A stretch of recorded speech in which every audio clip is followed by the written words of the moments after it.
Hello everyone. This is a test. Hello.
كيشوفوني من هنا ما كيشوفونيش كاع هنا غادي تنساو هادشي كله اللي وقع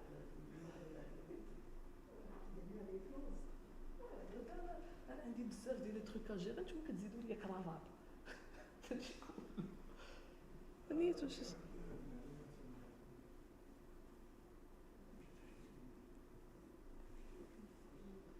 ما غاديش نحشيوها هنا نحشيها هنا تحيد ليا نبدا ما عرفت شنو كندير شوف كاين واحد الكونتكست انا في دماغي داير الا بدلتي شي لعيبه غادي تزيد صافي سير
يمكن لك تدوي عادي.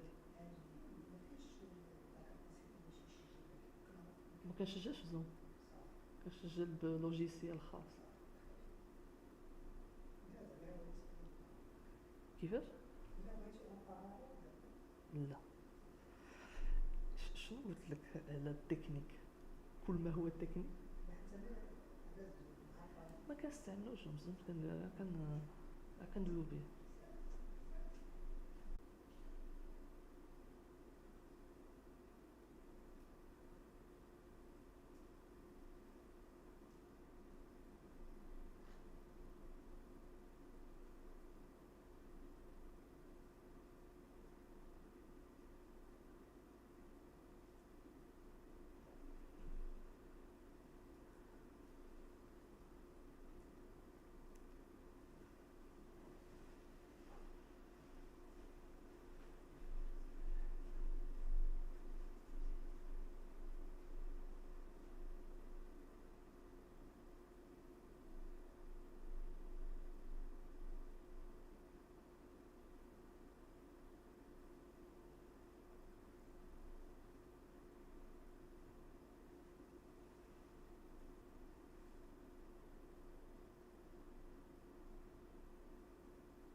Bonjour.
Ça fait un son bizarre, je sais pas pourquoi.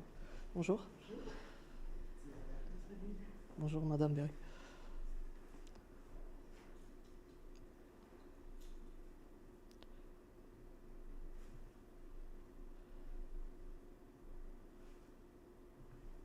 Je crois que c'était ça le son qu'on avait entendu.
Hello.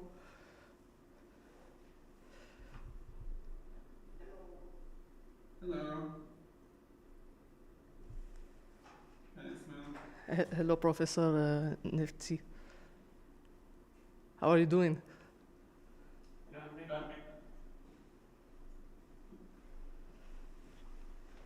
Good, and yourself? I think your video froze, Yeah, at least for me.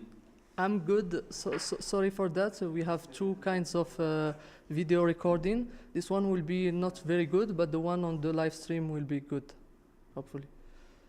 So this one here, I am going to share my screen, and Okay.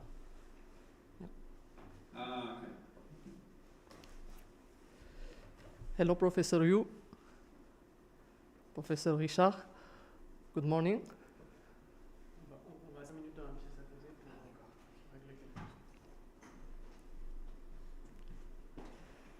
Morning. Good morning. How are you doing?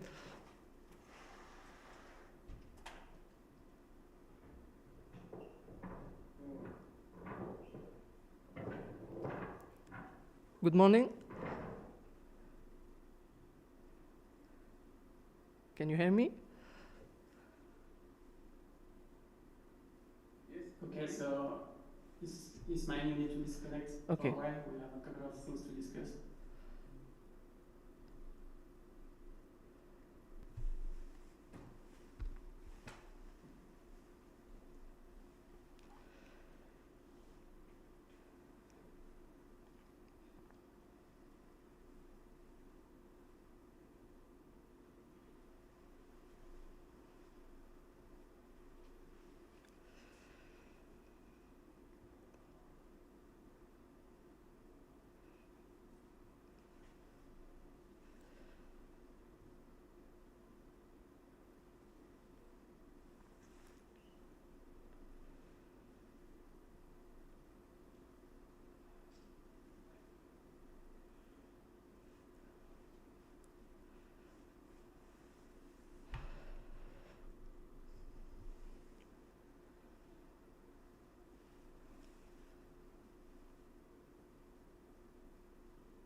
This is a test. Hello. Hello, everyone. Test.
Bonjour.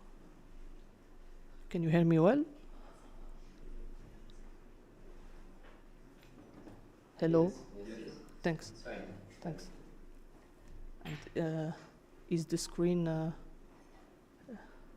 good also? Yeah, you can see. Okay. You can see it. Thank you. It's fine.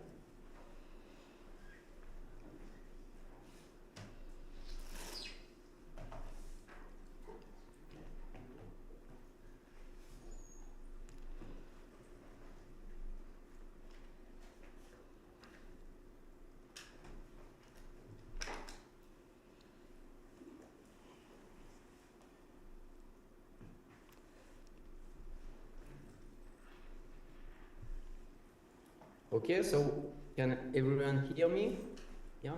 Yes. I think we can start if everyone is ready.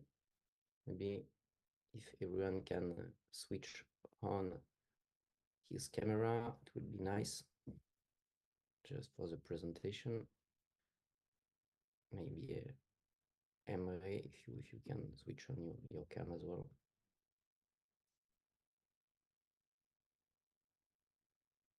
Emre, can you hear me?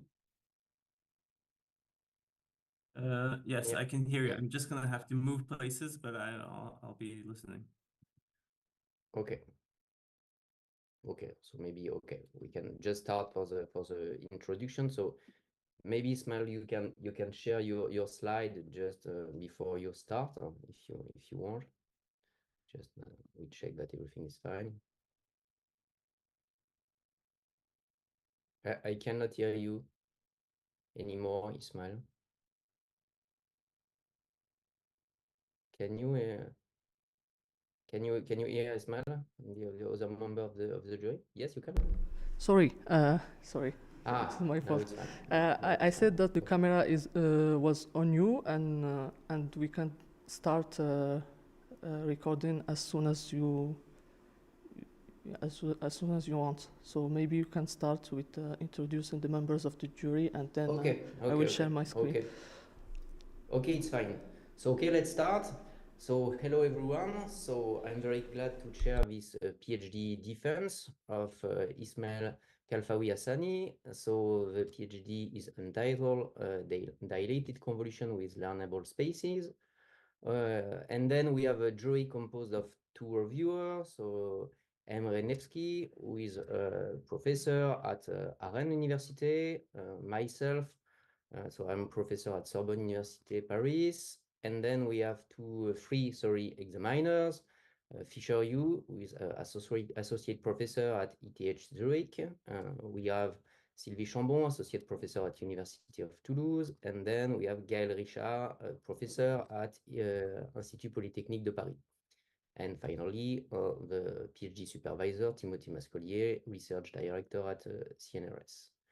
So we can start. So Ismail, you have the floor. You have 45 minutes to present your work and your PhD work. And then we will switch to the question and answer session.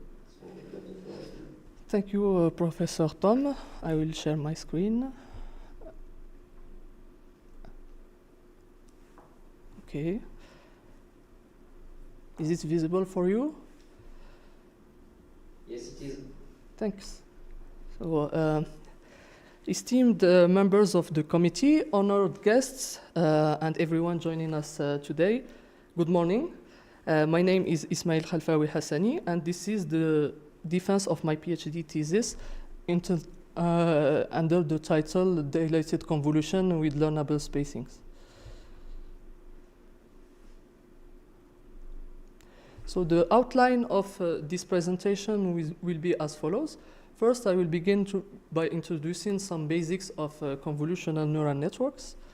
Then I will present the main method of this presentation, which is dilated convolution with learnable spacings, DCLS for short. And then we will explore how we did some work on the interpolation technique used in DCLS. We will see what was the results here. And then I will present the results of two applications of DCLS. The first one on a audio classification tasks, and the second one for learning delays in a spiky neural network before concluding.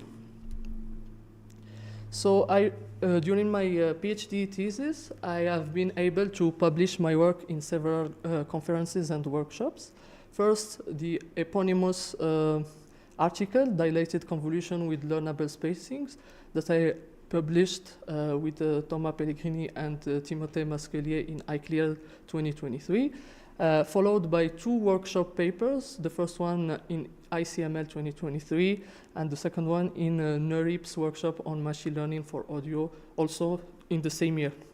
I've been able to write as to publish as a second author in 2 conferences, the first one being Interspeech 2023, and the second one with another PhD student whose name is Ilyas Hamouamri in ICLEAR 2024, and I have still some submissions and ongoing work on arXiv. So first, let us see some basics of convolutional neural networks. So first, a convolution operation could be written as follows in 1.2, W being the weights, and we can add learnable biases. The star operator here stands for the cross-correlation operator, which is in the 1D case, for example, could be written as in 1.3. And to visualize the convolution, here is a 2D view of how a convolution operates. This animation is by Dumoulin and Fizine, and here on the left you can see a standard 3x3 kernel convolution, and then here you can see what we call a dilated convolution that was introduced by Yu and Colton in 2016. Here the dilation factor is 2, which stands for the factor by how we dilate our kernel here, and thus our subject of this thesis, which is to learn the spacings of those, or the positions equivalently of those weights. The dilated convolution was introduced for enlarging the kernel size, thus permitting an enlargement of the context given to the neural network.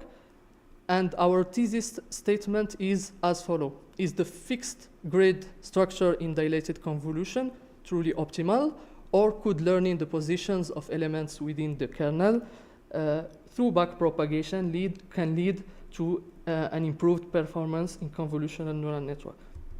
To try to answer this thesis statement, we were going to present briefly one optimization, one approximation that could be done on standard convolution, which is the depthwise separable convolution. Depthwise separable convolution is a combination of depthwise convolution and pointwise convolution. The depthwise convolution could be seen as an extreme case of grouped convolution with channels equal, input channels equal 1.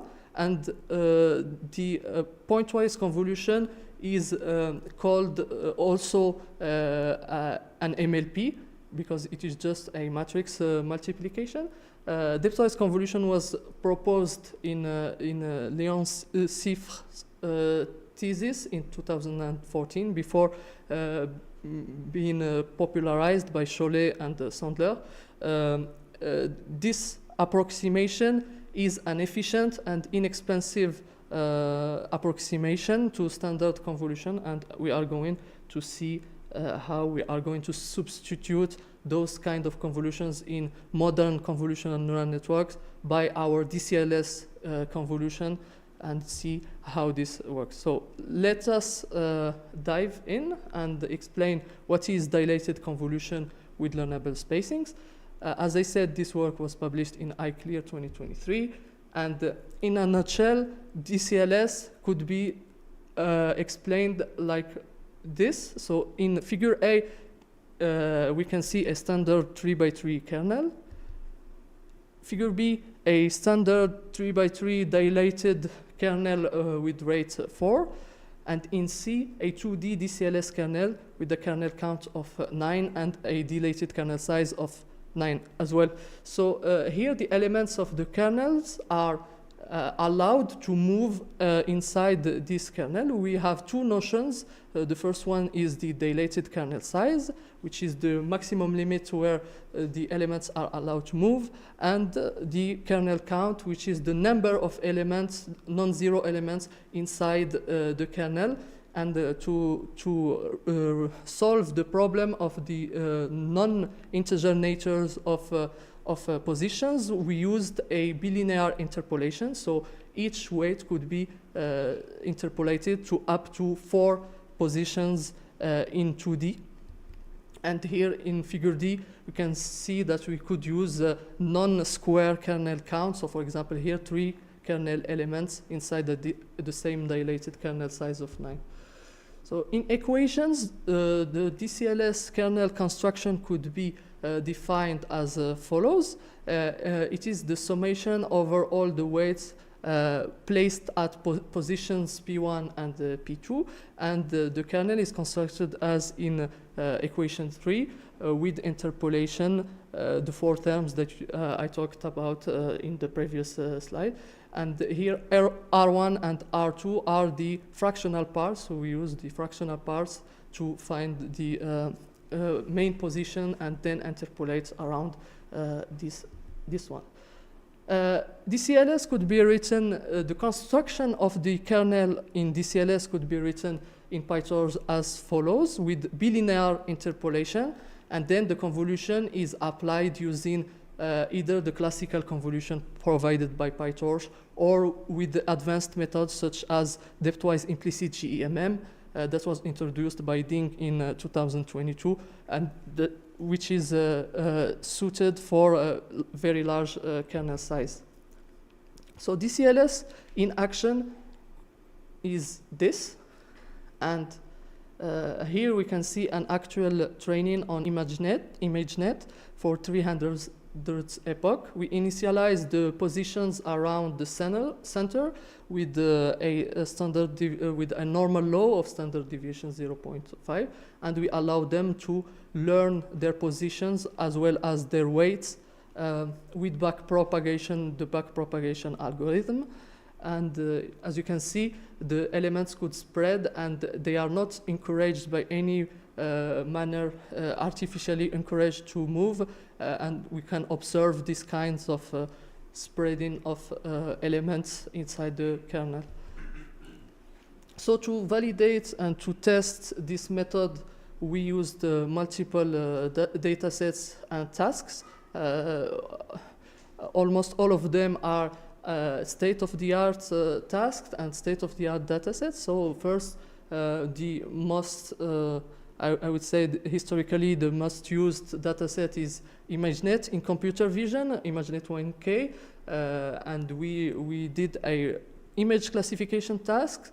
We tried this approach also with the backbones pre-trained on ImageNet for object detection and segmentation on CoCo, also semantic segmentation, and we did some robustness evaluation on ImageNet, C bar, etc. for corrupted images. I will present, for the sake of time, I will present the 2 results on image classification and object detection. So our experiment methodology was as follows. We started from a recent and modern ConvNext model, which is a modernized ResNet with depthwise convolutions, and we fixed rigorously the same configuration as the baseline of ConvNext to avoid attributing any gain of performance to a thing that is not our substitution by the DCLS convolution. And then we replaced all the depthwise separable convolutions in this model by DCLS ones. And we respected the same number of parameters by playing on the kernel count, so as our number of parameters is ISO or lower than the parameters of the baseline. So the results graphically could be presented as follow. in green, you can see the convnext model with DCLS convolution method, and in blue, the baseline of convnext. And in this graph, accuracy latency graph, you can see that the curves of the convnext empowered with DCLS is above the baseline, which tells us that it performs better, and it performs better on the trade-off of latency accuracy as well. It might introduce a slight drop in throughput, but this one is still a good trade-off. And the dots in this graphic stand for different variants of the convnext model, so the convnext tiny, the convnext small, and the convnext base. And the diameter of those dots stands for the number of parameters of the models. And as you can see, we are at ISO parameters with the baseline. So this previous graphic could be detailed in this table. So here I would like to emphasize two control tests that we did, which are convnext T with dilated convolution, the standard one with factor 2, and convnext T with kernels of size 17 by 17, dense kernels, and as you can see, both perform less than our convnext T with DCLS, which means that even with a kernel size of 17 by 17, a dense one that could implement technically any kernel, it still outperforms. So it means that DCLS is a better somehow reparameterization of the convolutional kernel. Here are some results on object detection. We used the same backbones that we pre-trained on ImageNet classification tasks. And as you can see, the models empowered with the DCLS perform better. So now we have assumed that the interpolation used in the DCLS method was the bilinear one. And in this work, we tried to investigate if there is other interpolation that could be better for the method. So as I said, this work was published as a workshop paper in ICML 2023. And here, let us take again the figures that we used before. In A, you have a standard 3x3 kernel, a dilated kernel with dilation rate 4. And then here, the previous 2D DCLS kernel with bilinear interpolation. And in D, the same kernel with a different interpolation, which is the Gaussian, we use the Gaussian function here as an interpolator. And the equations could be rewritten. So first we had 3.2, the equation 3.2 for bilinear interpolation. This could be rewritten as the product of two functions, the function j of px minus I and j of py minus j, with the j function, the max of 0 and 1 minus absolute value of x, which is a triangular function. And this gives exactly the same as the interpolation, the bilinear interpolation. So starting from this, we could replace the j function with another function, another interpolation function. So first, we tried a triangular function parameterized with sigma, sigma being a learnable parameter in our method. And also, we tried the Gaussian function.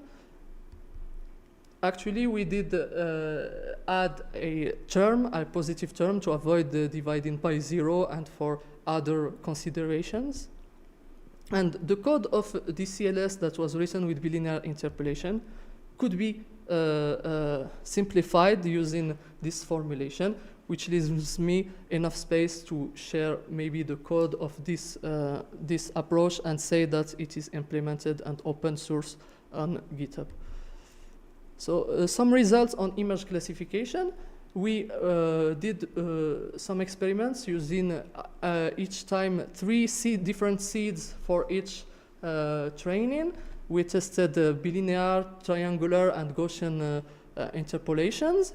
And as you can see here first, that all the DCLS methods, bilinear or Gaussian or triangular, perform better in accuracy and in training loss than the baseline. We used here ConvNext and Conformer, which is another convolutional model based on the architecture of modern transformers. And we could not see, however, a significant gain in accuracy with Gaussian with respect to bilinear, but we saw a significant gain in training loss. So here the p-value between the Gaussian and bilinear shows that it is significant, which means that the Gaussian could be a better fitting interpolation for the DCLS method. So let us talk now about some related work to DCLS. Maybe first active convolution, which could be perhaps in the literature the most related method to DCLS. I will talk also about displaced aggregation units, the DAUs, and deformable convolution, which is related but to a lesser extent. So first, active convolution was introduced by Jeon and Kim in 2017. In active convolutions, there is a learning of positions inside the convolutional kernel during training, using also bilinear interpolation, as in DCLS. However, in active convolution, there is a use of smaller kernel size, up to 9 by 9, while we used kernels up to 23 by 23.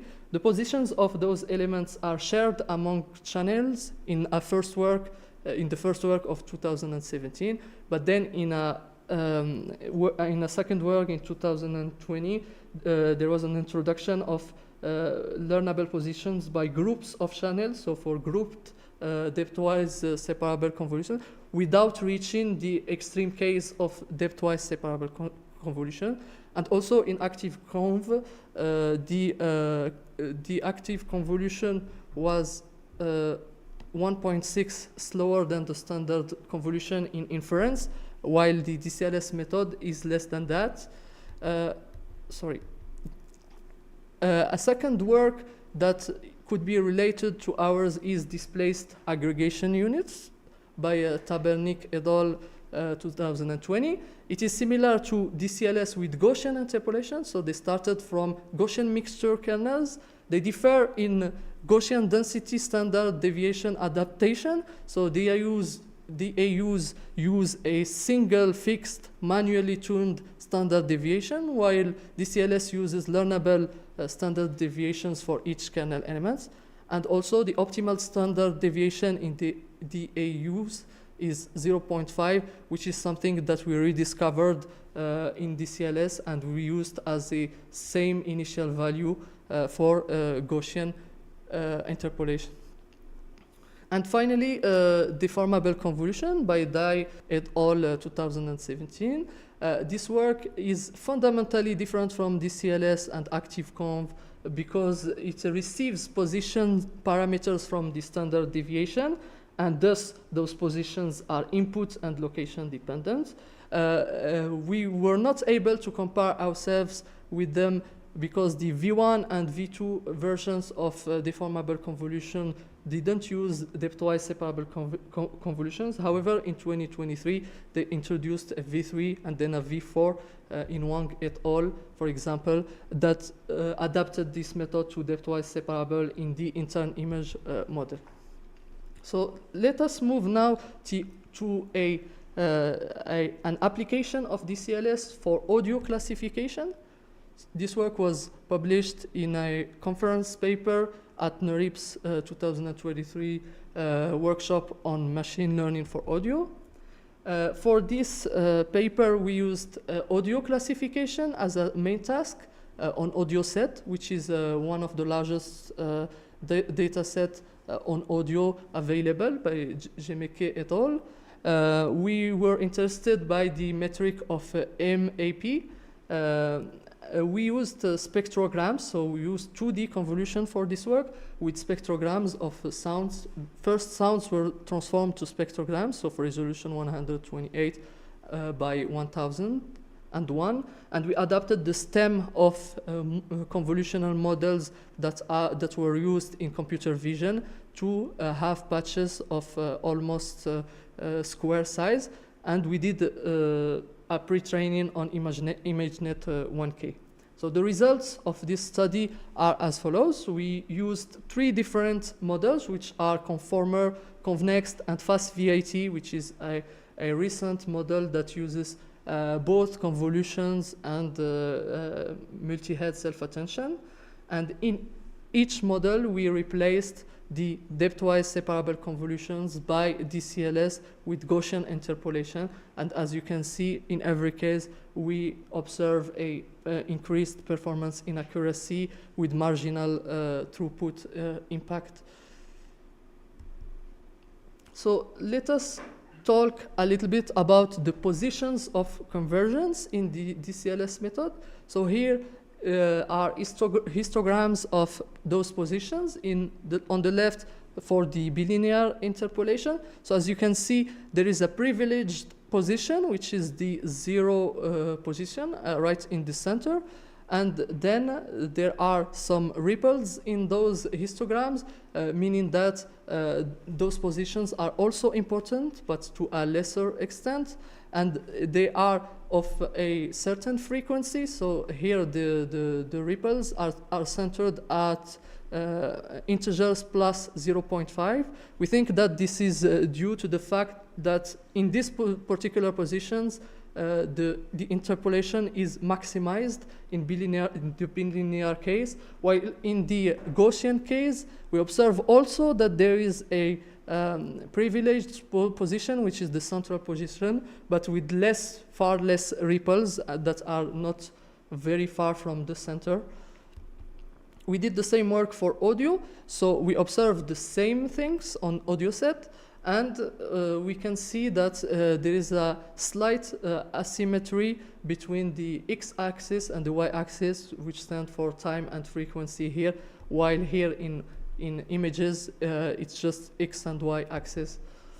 So for the Gaussian case, those are the distributions of the standard deviation. So as you can see, for the image case and the audio case on the right, we obtain that the standard deviations are around 0.5, but then there are some that could grow up to 5 or 10. Okay, so let us now talk about a second task that we performed and where DCLS was central. This is a task of learning delays in spiky neural networks. This work was recently published at iClear 2024. I did this work with another PhD student, as I said, Elias, and I was a second author. So let us look first at the actual image of a neuron. This is a neuron, a photo of a neuron done by scanning electronic microscope by Robert Berdan. And as you can see, the neuron has an elongated part, which is called an axon. So here in this scheme, the axon, we know that it contains a membrane that is called a myelin.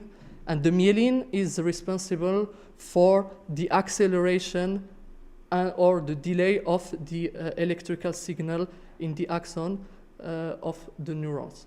So why those delays matter? So first, we have evidence that in the brain, in the living, there are delays in the brain, and also that we have evidence that the myelination is a phenomenon that occurs during cognitive tasks and throughout life. So the speed at which the electrical impulse travels in some neurons could change with time. We have evidence as well for that when we impair this myelination or we disrupt it, we have evidence of learning deficits in mice, for example. There's a study of that. And also we know that they give a richer and complex dynamic to spiking neurons, and they increase their expressive power as well. So here is a fundamental example that shows the role of delays in spiking neural networks. So first, we have two spike trains, S1 and S2, and in the first figure on the top, those arrive at the time exactly with no delay at the time T1 and T2. And in this case, the potential of those two neurons in neuron 1 is not added. So the threshold V is not reached, and in this case, neuron 1 N1 does not fire a spike. However, neuron 2, for the same spike train, but we change just that the fact that the spike at time T1 arrives at time T1 plus D, with D equal 8, and in this case, the potential adds up and thus permits to go above the threshold and to fire a spike. So here we can see that it is fundamental to have a notion of delays to account for this kind of phenomena. So let us introduce a little bit of definitions for spiking neural networks. So spiking neural networks are a model of biological neurons. Maybe one of the simplest and the most used models is the leaky integrate and fire model, which could be written as in this equation, which is a linear an ODE of the first order. And then the input current could be modeled as a weighted sum of the afferent synapses, a current coming from the afferent synapses, and then we apply a heaviside function theta on this potential minus a certain threshold to say whether or not we are firing a spike or not. So this last equation could be discretized as follows, and we could add delays to that. So here we add delays to represent the notion of delayed spikes.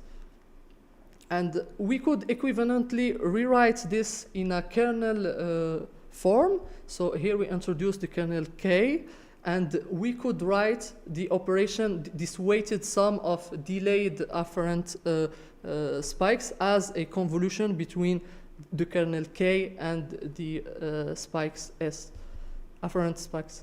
So in this figure sums up somehow what I just said. And as you can see, learning delays in these configurations amounts to doing a DCLS convolution. So we are interested in the weights, to learn weights W1 and W2, but also to learn their positions inside a 1D kernel, positions D1 and D2. Right, so here is an example of an actual training that we performed. So first we started with initial delays randomly initialized inside the 1D kernels.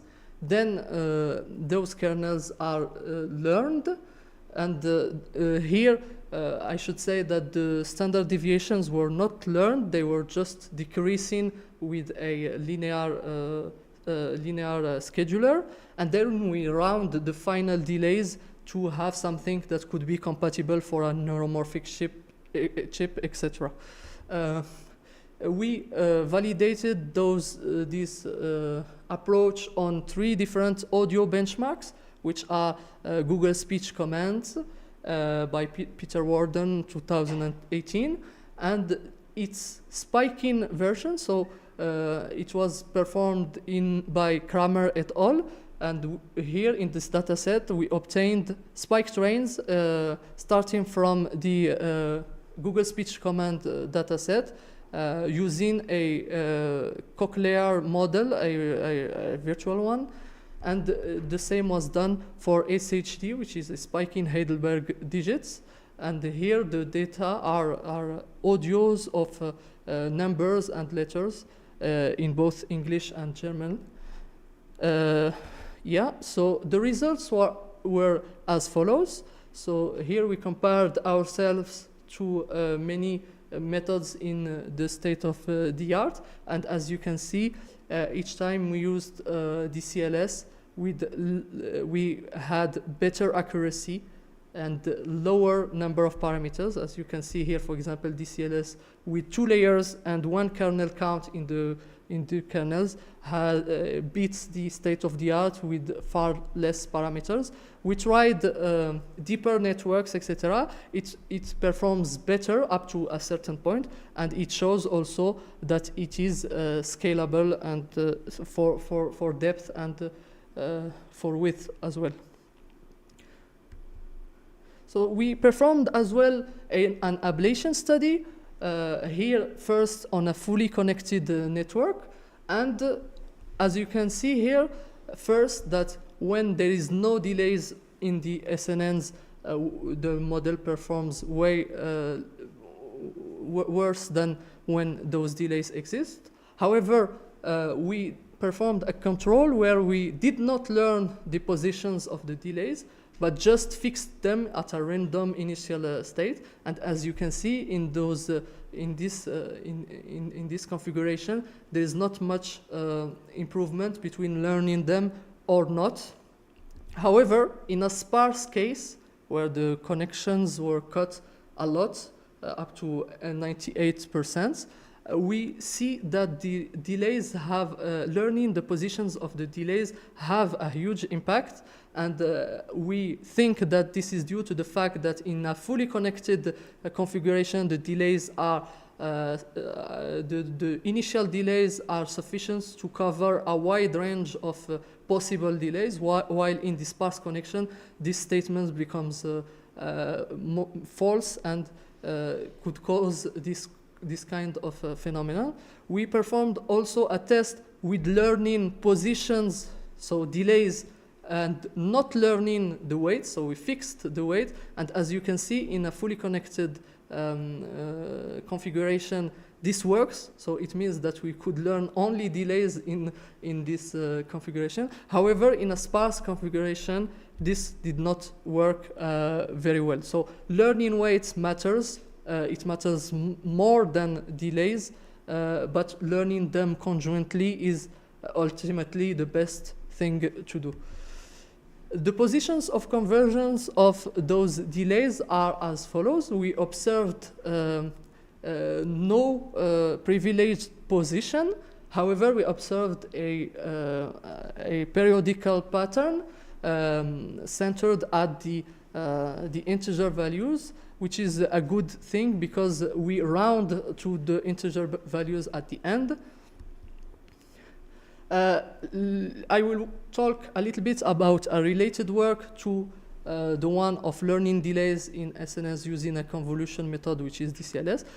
The work is the one of Slayer and by Sumit and Oshar. And this work proposed also a framework for simulating and learning SNNs. They introduced learnable delays in their Slayer framework, but using a spike response model. Spike response model supposes linearity in the subthreshold dynamic of the neuron, which is true for the leaf model, but it is not true for other models that are not linear. DCLS is, on the other hand, suitable for nonlinear SNN dynamics when network is not recurrent. So in conclusion, we have introduced the DCLS method, which is our main contribution. In DCLS, we can learn non-zero kernel element positions and weights through backpropagation. We overcome non-differentiability with interpolation methods, such as bilinear, Gaussian, and triangle function. DCLS has a benefit empirically on image and audio classification and also on some downstream tasks in vision. We achieve this without increasing the network parameters, which is very important, and we offer a marginal throughput overhead with depthwise separable convolution using implicit GEMM. We demonstrated improved performance compared to standard and dilated convolutions, and we showed that privileged positions of kernel elements in the case of audio and vision classification were observed for dilated kernels. DCLS was successfully used to learn delays as well in spiky neural networks, and we achieved state-of-the-art performance in temporal benchmarks using SNNs. Future work could be to use DCLS in a 3D configuration with tasks like rendering or point clouds. Also, we used 1D convolution for learning delays. We want to use it maybe for audio and using waveforms. DCLS have been always tested on pre-established architectures. We want maybe to find and to design a dedicated architecture for DCLS. Some ongoing work that we are doing right now in the lab are dilated attention with learnable spacing. So we were successful in adapting the IM2 call algorithm to the DCLS case and use it in the delayed former architecture. However, for now, we have no improvement in accuracy on ImageNet, but we believe that these kinds of tasks will be better suited for object detection or semantic segmentation. We started the work of explainability measures of DCLS with master students called Rabih Shamas, and also another work with Mohammed, who is a bachelor student, where we used DCLS in a 3-1D case. So 3-1D is a 3D convolution, but with delays learned or positions learned along only one dimension, which is the time dimension, and we are aiming to use that in action classification task. So thank you for your attention, and thank you for listening to me. I am open to questions. Thank you.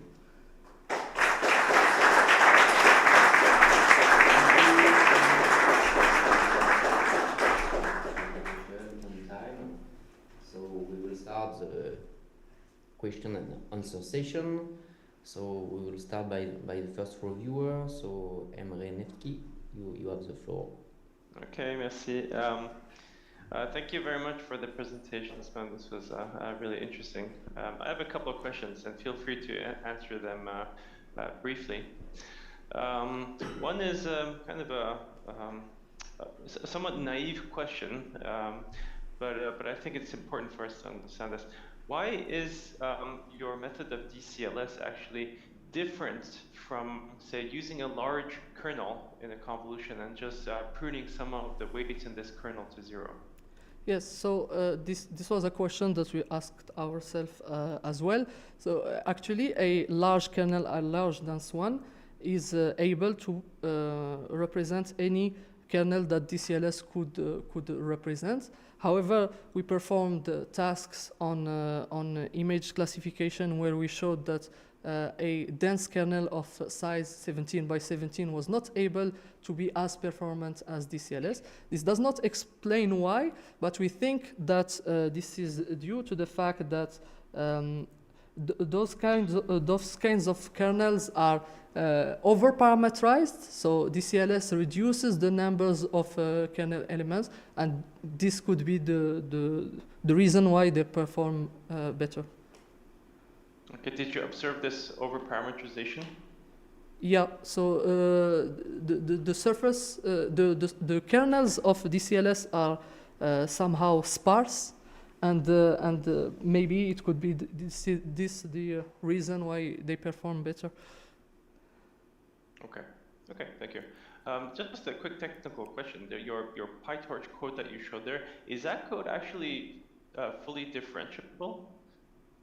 Well, yes, the kernel construction is differentiable, and then we used a standard convolution or the depthwise implicit one, so everything is differentiable. The weights are learned, and also the position with the bilinear or Gaussian interpolation. So yes, it is.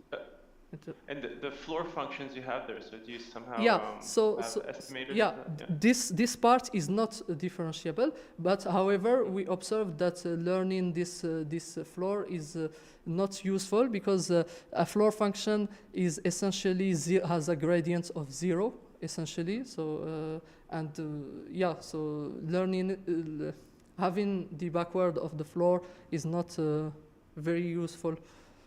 Because all the weight, all the gradient passes through the interpolation technique, actually. Okay, understood. So you mentioned, and I apologize if my questions are a little bit in disorder, but so you mentioned that you have a scheduling for the standard deviation parameter. Yep. In the Gaussian interpolation. Is there a technical difficulty in training this standard deviation? It seems to me maybe that you've done this in the ablation study where you did actually this is true. Did Let me just share my screen maybe. So we did this and we tried with learnable sigmas. However, the problem is that sometimes some sigmas are larger, and what we want is to round the positions at the end. So this is why we opted for forcing those sigmas to be reduced to 0 to obtain something that is centered around a certain number. So here in this test, we performed the decreasing sigma, the constant sigma, for example. We performed some tests with learnable sigma as well. It works, but as I said, what we want is that we round the elements at the end,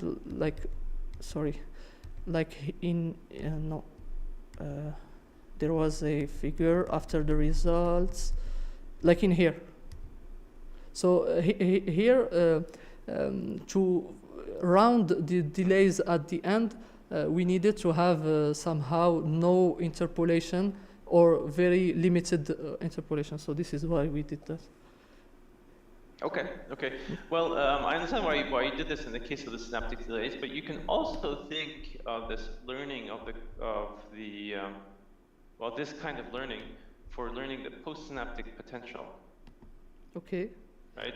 So in your, for example, spiking neural model, you're essentially using, I think, exponential kernels. Is that right? Yeah. Effectively, I think you have a linear integration, a linear decay, and so this is like an exponential kernel. I'm wondering, and also since you mentioned Slayer, whether you can use this approach for training the postsynaptic potential of your at your neuron as well. I don't know how much you are on the neuroscience side of things, but you should. It's fairly easy to understand. Instead of just adding, basically delaying the spikes, what you can do is just basically smear them over time and add this to the neuron. Okay. So which means that you don't actually reduce the standard deviation. Okay. I could answer this. I have limited knowledge in neuroscience and neurocomputational sciences, but I think that the main problem would be recurrent connections here, right? So maybe. No, but actually, I was going to ask about the recurrent questions later, but this is not recurrent. This is just saying, so you have an input spike and it generates some postsynaptic potentials, like these bumps that you were showing in the Slayer slide. Yeah. That you can, assuming some form of some function for this postsynaptic potential, could you not learn its shape? Not learning the shape of the potential in a learning it. So in Slayer, what they actually do is that they learn basically the temporal kernel, right? Which is has a problem that if you want to say implement this on some hardware or efficient way, you cannot do this. You basically have to use the convolution operation, which basically limits your your hardware capabilities. You have to, ideally, you should bring it back to some post-synaptic potential that can be easily implemented in an online sequential way. Okay.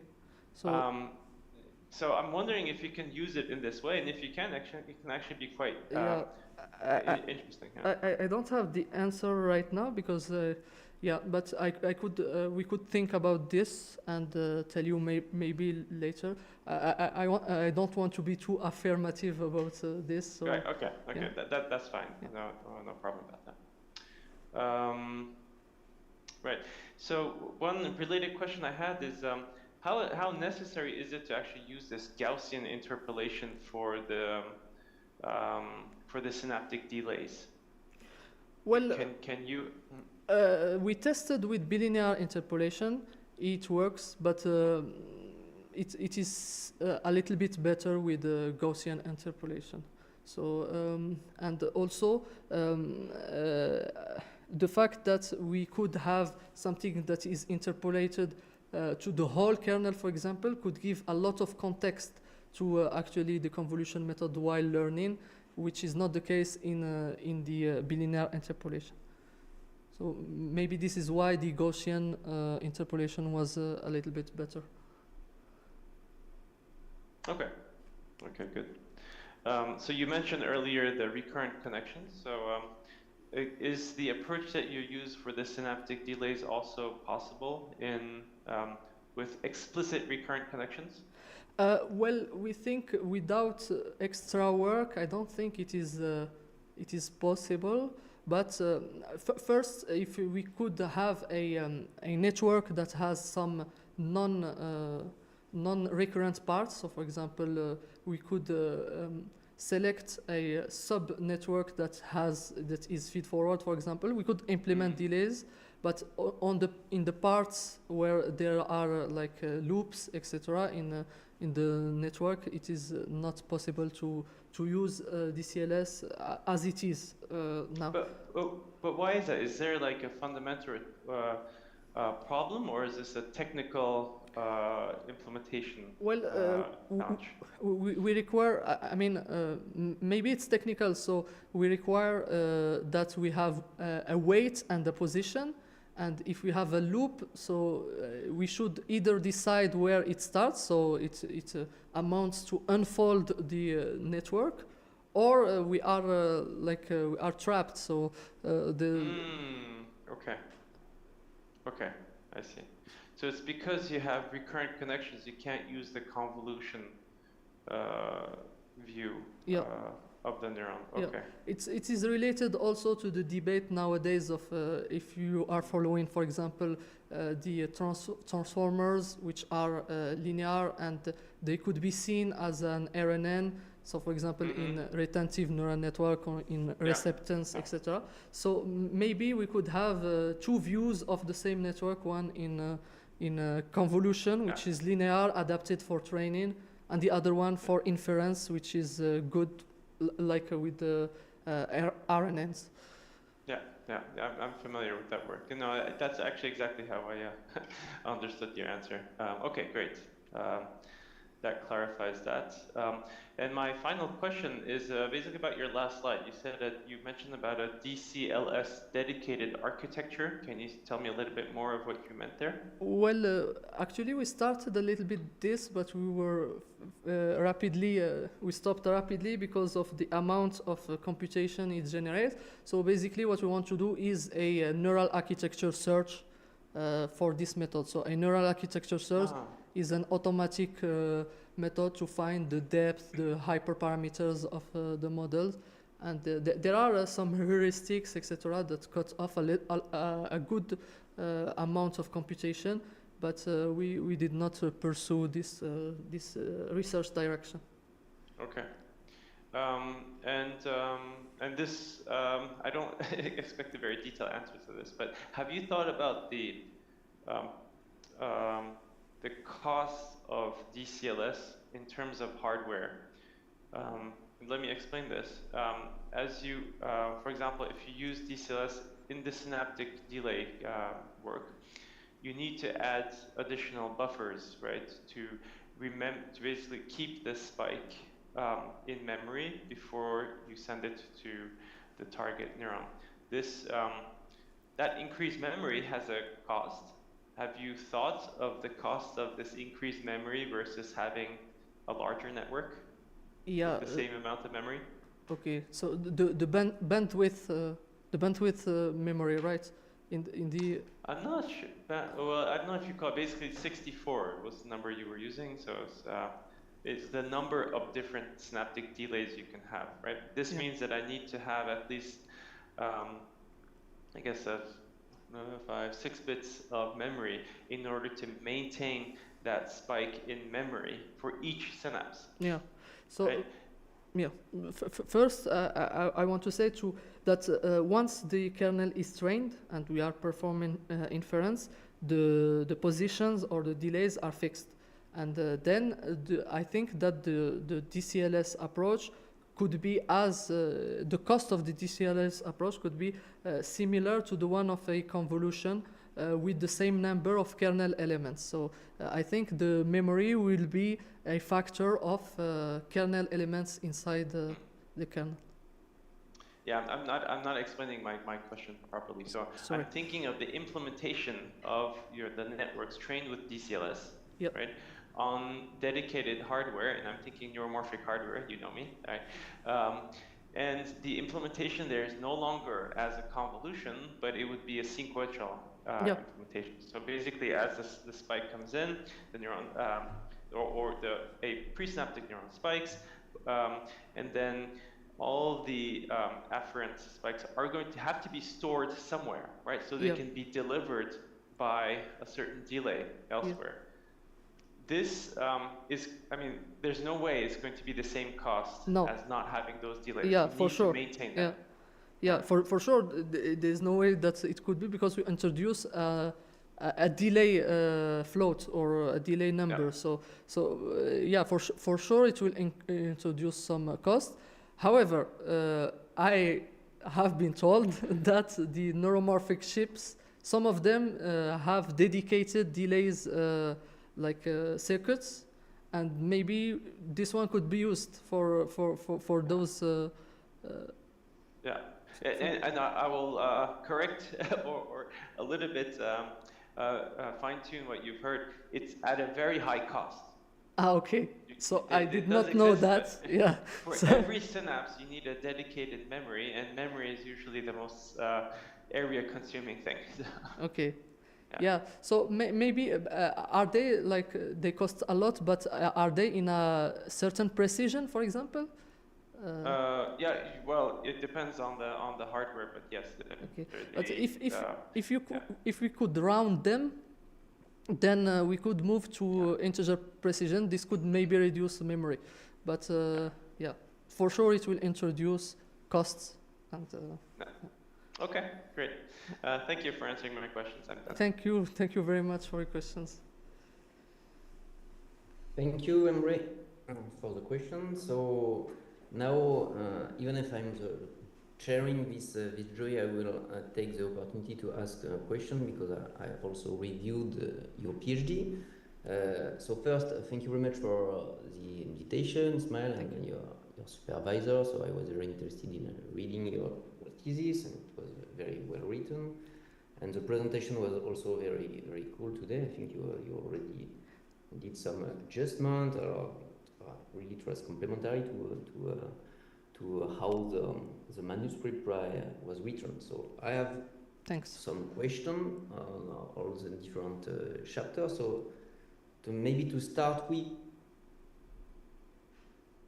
is I was not very accurate in the recent development of this dilated and learning spacing, dilated convolution, and I have some question about how you were positioned to recent competitors and options that have been proposed. And maybe you can share your slide back, just you can come back to the slide that so you had this this much more accurate positioning in your slide.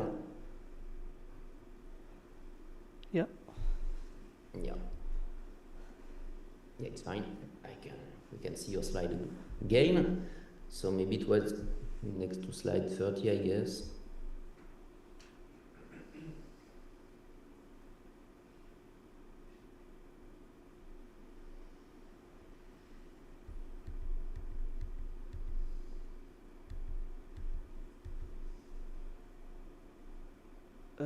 This one, 30 or 13? No, just the position as a comparison to the active. Okay, the related work. Okay. Active convolution, yeah, right. So you have these three family of methods. You have active convolution, and then you have this DAU, and if I well understand, so you are much closer to these two former line of work, exactly. Active convolution and DAU, and deformable convolution are interestingly different because they are somehow the learning of position is instant dependent because it depends on the input. Yeah. Yeah, and so first question. So my first question about the general question about this positioning. So what do you think on the fact to be input dependent or not? In which case do you think it can be an advantage or a drawback? Yeah. Can you elaborate on that? Personally, I think that the fact that is methods such as deformable convolution, which has input dependence, could serve best tasks like object detection and semantic segmentation, while classification could be improved with those methods. What we try to do in this thesis is to show that the positions are something that are independent from the optimal positions could be seen as independent from the input, and thus something intrinsic to the network. So we had some analogies with the brain as well, and the delays could be adapted with the input. This is true, but for the majority of them, there are delays that are fixed by other factors, and I think that it is good to have both. Some part of the model that is like input dependence, that has positions learned in the input dependent fashion, like deformable convolution, and another part which is not. We could try, for example, we did not that, but we could try to have both methods in the same network. So, for example, have branches of them, and also. Yeah, and I think this is. And why it's not completely clear to me why you mentioned that learning, so having instance-based position might be beneficial for semantic segmentation or object detection. Why do you think it would be especially beneficial in this case? For example, in semantic segmentation, first there are empirical evidence that deformable convolution, I think it is state of the art in some benchmarks of object detection. But then what I think, and this is not something I verified, but I think that the masks in semantic segmentation or the equivalently the boxes in object detection could better benefit from the location dependent inside the image, while concepts like this image has a dog inside it or classification it will benefit, but not. So here in object detection, the goal is to find the position of the object of interest or the class of interest, and this is why those approach could be better suited, I think. Okay, that's interesting. And so in this slide, you also mentioned that there is this. So there was this V1, V2 version where making the direct comparison difficult. So now there is this V3 version. So exactly. Now, did you have the opportunity to make some direct comparison with this kind of method and some benchmarks? Not directly. We did not have the time to do that, unfortunately. And also there is a better version of V3 that was released in January 2024, which further accelerates. It's just it's the same as V3, but it is more accelerated in terms of time. And we want maybe to do this in a future work to compare ourselves with those competitors on the tasks, for example, of object detections, for example. Okay. Okay, thank you. And so maybe I have some other naive questions. So I think that you really show what are the main benefits of your approach in terms of improving accuracy and also enhancing the trade-off that you have between accuracy, flops, and throughput. So it was very convincing, I think, in the manuscript and in your presentation. And you also did some experiment on robustness. So and you show that your approach can also be beneficial in this kind of degraded version of ImageNet. So I was just wondering if you have any insights so to explain why your method would be beneficial for robustness in this kind of why it performs better in this setting. Well, I have no proof for this. The only data we have is experimental data, but we think that maybe the DCLS method could circumvent some noise on the image by placing the kernel elements on places that are meaningful and thus maybe be robust for the noise. I would like to mention that the robustness tasks were performed using the same backbones that were pre-trained on the clean version. So this is just we took the backbone trained on the ImageNet clean version and then perform tests on the corrupted benchmarks, and some of the benchmarks are also domain adaptations, so they are not images. So for example, ImageNet sketch is a data set of sketches of ImageNet, and we observe slight improvement in robustness as well for DCLS. And as I said, maybe the reason could be that the positions of the noise could be somehow we could move around the image and find pixels that are not corrupted or that are meaningful. But this is also just a kind of guess. Yeah, but that's really, I think it makes sense, but certainly your answer, it's really, you have a better parameterization of your model, you improve the parameterization of your model, and somehow it's also beneficial in terms of robustness. So do you think it can be also beneficial for out-of-distribution detection in this kind of problems?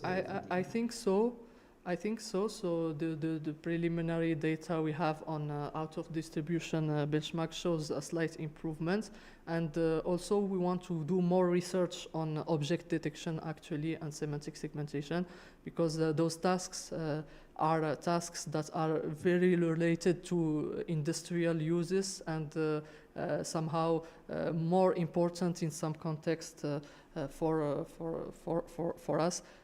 I think, for example, to use DCLS in pre-established models for object detection and to find a dedicated way to make an object detector based on DCLS, such as pyramidal, asynchronous pyramidal pooling, etc. So what we did here, it was just to test the backbones pre-trained with ImageNet without touching the second part, which is the detector or the semantic segmentator. And we want to search more in those directions as well.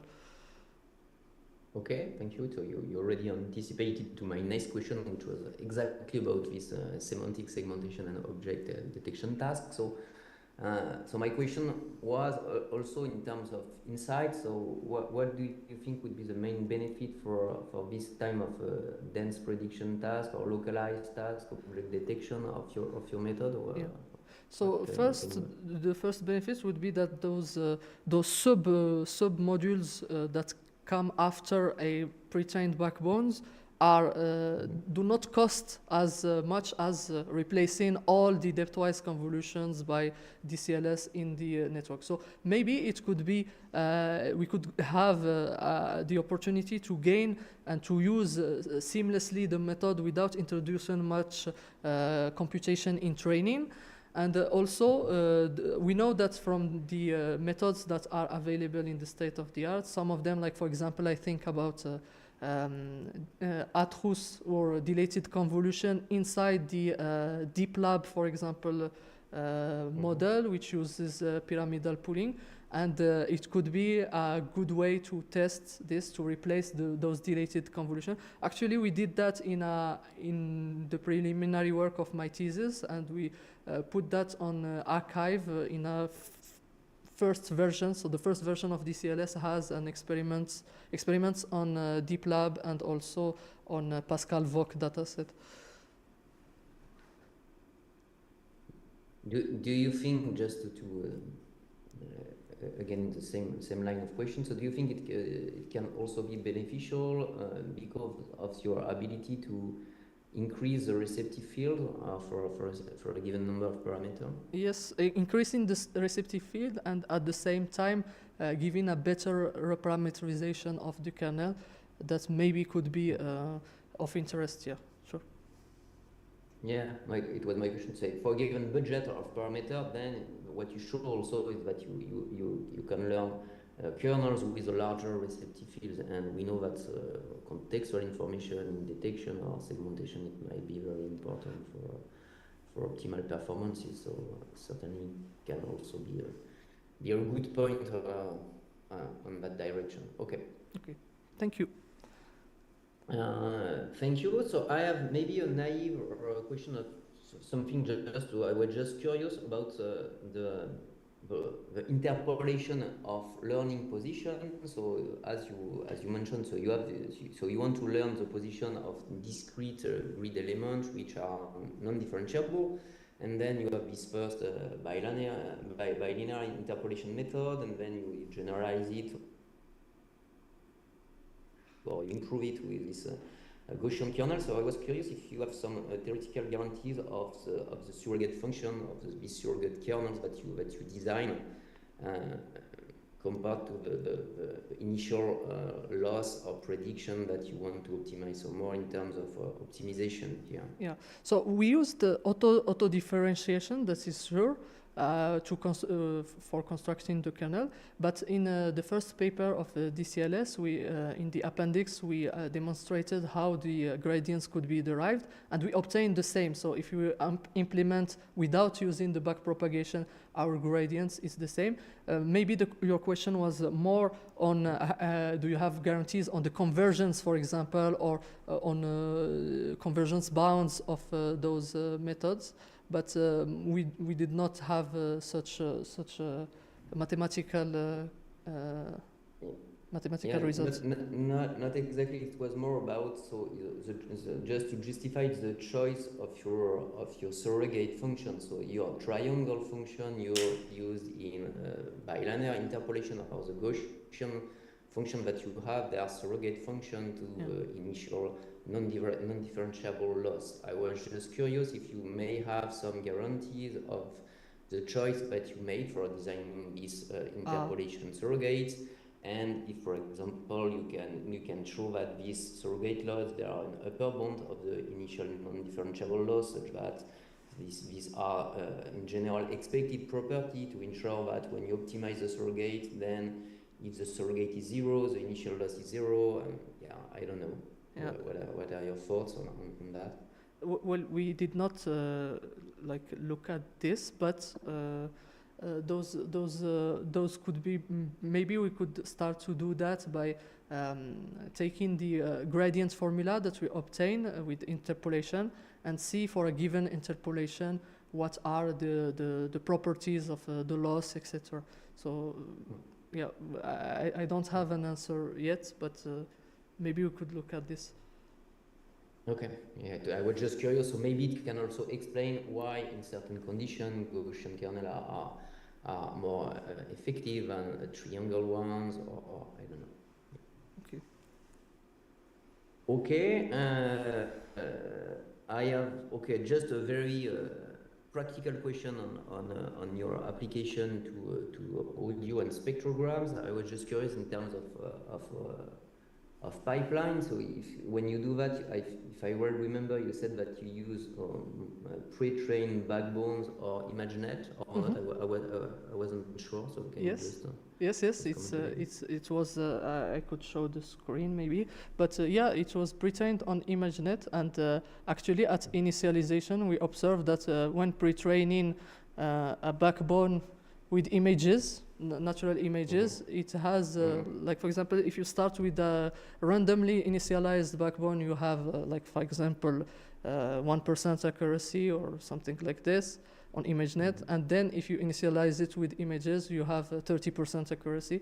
So this has to do with the representations that the network learns, and this has to do also with multimodality. So there are a lot of effort nowadays to implement multimodal transformers, for example, multimodal large models, and those models have multiple specific or specialized submodels. So they take, for example, a ResNet, train it on ImageNet, take another model, train it on audio set, for example, and they merge the two in a big model that is initialized with the pre-trained models, and then use a transformer in the middle to and with attention to make multimodality. So I think that this is related to that, but empirically what we observe is that if you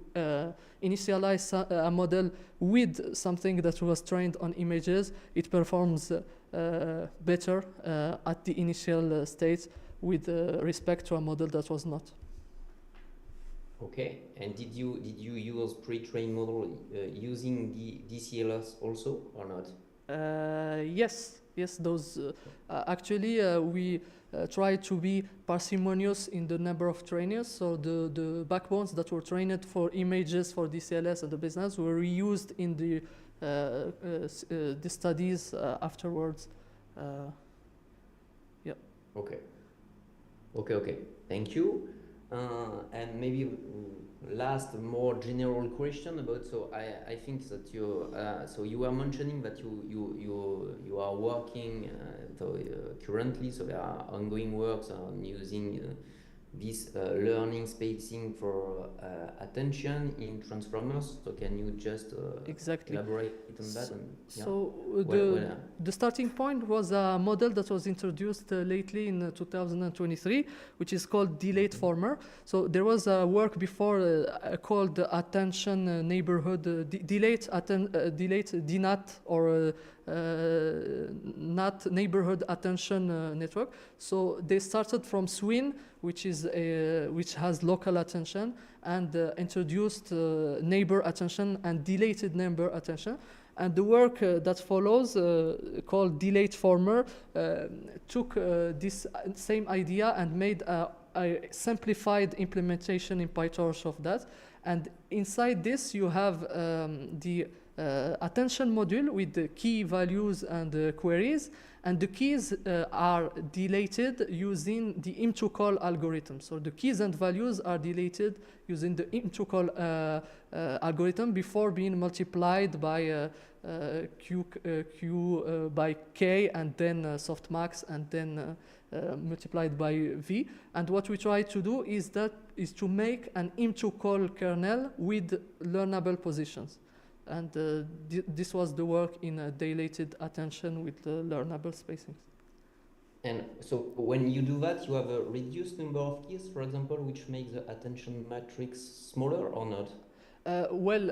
First we tried with the same number of keys, so it introduced extra parameters for the positions. However, those positions scale with the channels. They don't scale with the square of channels, so the parameter addition is limited. However, we could test this by reducing the keys and reducing the number of parameters and adding positions to see if the trade-off is working.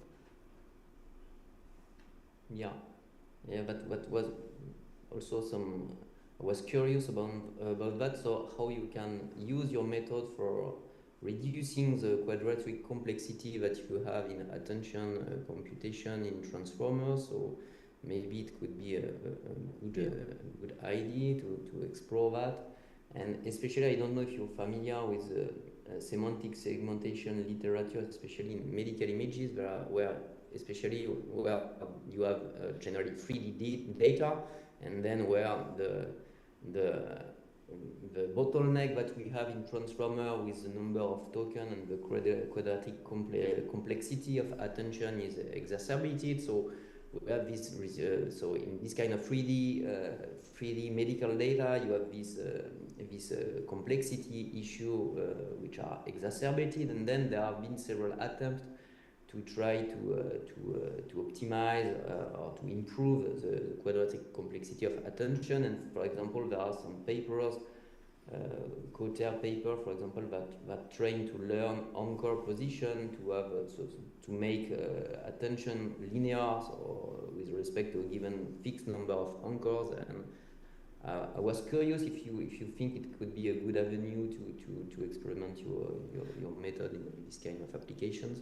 Yes, exactly. So I will take the question and look at it from a larger perspective, maybe. So nowadays, even in other communities, in vision, in natural language processing, the goal now is to reduce the quadratic complexity of the transformer without losing much performance, because simply linearizing the attention module could work, but we observed that it could reduce the overall performance of the model. So there are a lot of work being done nowadays on linearizing the transformer. So state space models, for example, are a contribution that try to overcome this problem. There was Leanformer, etc., etc.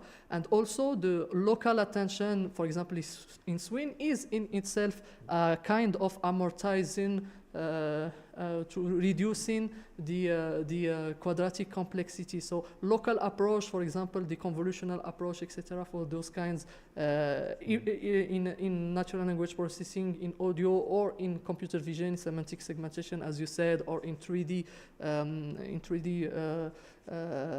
image segmentation in medical context, are all could be all impacted and benefit from this. Saying that, we are looking at implementing the DCLS approach on state space models, for example, and we have been discussing lately with my PhD advisors those kinds of things. So maybe, yeah, we could implement something. It could be on the token side. So, for example, we know that some work introduced token shifts with bilinear interpolation, or in the hidden state side, where we could interpolate hidden states as well. So we don't know yet how to tackle this problem. Yeah, okay. Yeah, that's interesting. So regarding your answer, there is also, as you mentioned, solution to make attention local. So it has some direct, so it offers a direct solution to the problem, but on the other hand, you lose the ability to model global full contextual interaction. And on the other hand, there are other approaches where you try not necessarily to linearize attention, but to learn some tokens or some position token that might help in reducing the complexity, but still keeping the full contextual information. So it might be also interesting. Yeah. So okay, thank you very much for all your answer and discussion. So I am stopping here, and I will give the floor to the first examiner. So we will start maybe by Sylvie CHAMBON, who is on site, I guess. Sorry, I will just move the camera. Yeah.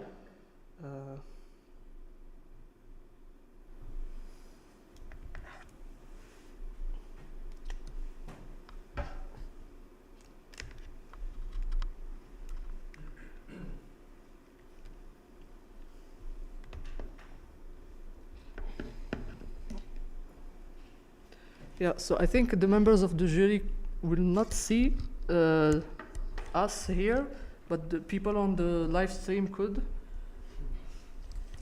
So, and maybe the mic, yeah, if you could please.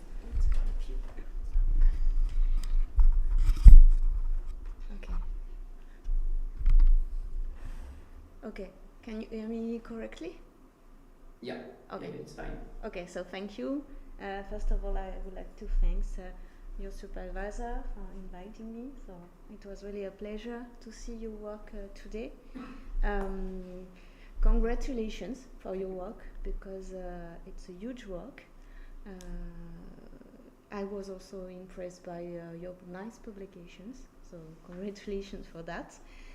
I appreciate your contribution, and also the various subjects that you have investigated, and various applications from computer vision to audio, and it's very impressive. And I appreciate that you have serious validation and experimentation on your thesis, so it's very nice. And so today you have made a clear and detailed presentation, so congratulations for that. Thank you very much. Okay, so now I have some questions, maybe some first basic question. If you can go back to slide 16.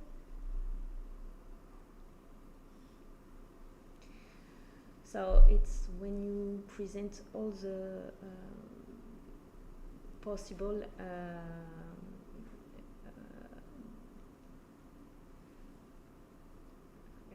yes, it's figure. So it's quite clear, but I have one basic question: is that okay? We understand the differences, but finally, from an application point of view, what is interesting on doing, like you present in B, C, or D? What is really the interest of doing that? I mean, the interest first is empirical, so we showed that Yes. C. Yes, works it's what you yeah, have shown. It's yeah, clear. yeah. Experimentation are clear, but yes, if you just Yeah, so the intuition behind the fact that we wanted to investigate whether or not this regular grade pattern was optimal or not. So there is in the literature a problem with regular grades called grading artifacts. So or maybe there's the term aliasing as well, and we can show that this kind of approach overcomes this. I have plotted in my PhD in the appendix of the first paper the effective receptive field. So the notion of effective receptive field is a notion which was introduced after the notion of receptive field, and it shows that with DCLS the effective receptive field looks like a Gaussian, while in the dilated convolution there are grading artifacts that are shown, and those could be harmful when you have detailed objects, etc., and your frequency is not adapted to those. But at the same time, you don't want to lose the large context of the dilated convolution, and DCLS provides somehow a way to have this trade-off between. Okay, it's clear. Thank you. Maybe I missed it during the presentation, but can you go back to 23?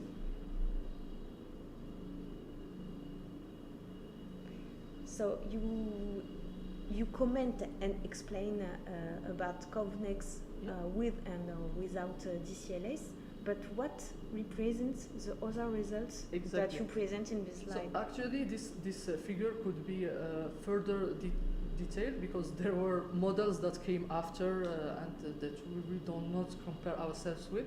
Those are models that we compared at the time of writing the paper. Our model with. So, for example, we have Slack, which is based on convex as well, but they take dense kernel of size 51 to 51, and as you can see, the numbers of parameters is larger, but then they have implemented a kind of sparsity count, etc., that could reduce those parameters. And RepelCanet is a model that was introduced as well at the same time in CVPR 2022 with convex, and which says that basically you could have good accuracy when you take models that are less deep but with large kernels. So RepelCanet introduced the implicit depthwise convolution that could scale the kernels Okay. up to 51 by 51. They used up 31 by 31, and Slack immediately tried 51 by 51 with the reparameterization, with the rectangular kernels, etc. Okay, thanks. It's very clear. So now the second contribution, can you go to 28? Yes. So I'm not sure what it really means, the difference between C and D. For me, what it means is that finally in C you will use more points. Sure. Okay, It kills somehow the sparsity Okay. of bilinear interpolation. Okay. So bilinear interpolation could introduce up to 4 non-zero Yes. elements. Okay. So the non-zero elements are 4 times the kernel count, while in the Gaussian it is all the kernel. Okay. So it is the same as the full kernel, but Okay. parameterized in an interpolated Okay. manner. Okay, it's clear. And so maybe I can ask another question based on this. So what I understand it, in most of your experimentation, you use a fixed kernel. Yeah. So can you imagine to change this parameter? And The to- size. yes, the Yeah. full size. So we used fixed size, but large enough size. So what we have done is that we observed experimentally that the positions stay between a certain limit, and then we say that the limits are. Sorry, I will just find maybe the animation. So here we have chosen for bilinear interpolation 17 by 17 because we observed that it is enough, and we also empirically tested 19 by 19, etc. Okay, okay. So And it was clear. thresholding it was like saturating in 17 by 17. Okay. So and it is. I it missed costs- this information. So okay. Sorry. Okay, thanks. Okay, so Nicolas has already asked a lot of questions on semantic segmentation. Thank you for your answers. It was very You're interesting. welcome. I have a question also about related work that you mentioned. So Nicolas also has a question about that. But what I miss, so I think it's related to 38, 39, 40. Yeah, when you explain all this work, so I think that everything is clear, but what is not clear for me, and maybe again, sorry, I missed the information, No problem but at all. have you compared to this experimentally? Have you compared to them? I mean, on the same model, rigorously on the same Yes. model, etc. No. Okay. But on the tasks and the image classification, Okay. etc. We could compare from their experiments. Okay. However, why we did not? It's because the first two were based on a framework called Café, and also that we used PyTorch, so it was difficult, complicated yes, to okay. drop in replace in those methods. However, we did an experiment on ResNet, Okay. Yes.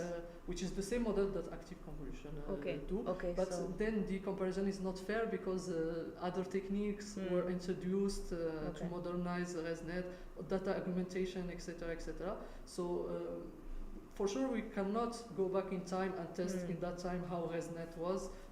But what we can do is to take their implementation and compute it in PyTorch, for example, or in a framework that we know how to deal with, and then compare ourselves. So Okay. no, we did not. However, deformable convolution is implemented in PyTorch. The first two versions, as I said, were not compatible with the separable convolution, but we could with V3 and V4 test and Okay. those tests. Okay. I think I will move to your conclusion and perspective, and I will stop my question because I have no question on audio application. It's not my competencies. No problem. So I would like to come back to something you say in conclusion. I think you can stop at 69. Sorry, 69. Okay. Okay. You say that you achieve this without increasing network parameters. Yes. But can you imagine to have such performances with reducing again parameters, or it's not possible? I think it's linked to the size of the less parameters or more parameters? No, less. Less. I think what we did is that we found the kernel count that put us just a little bit lower than the baseline.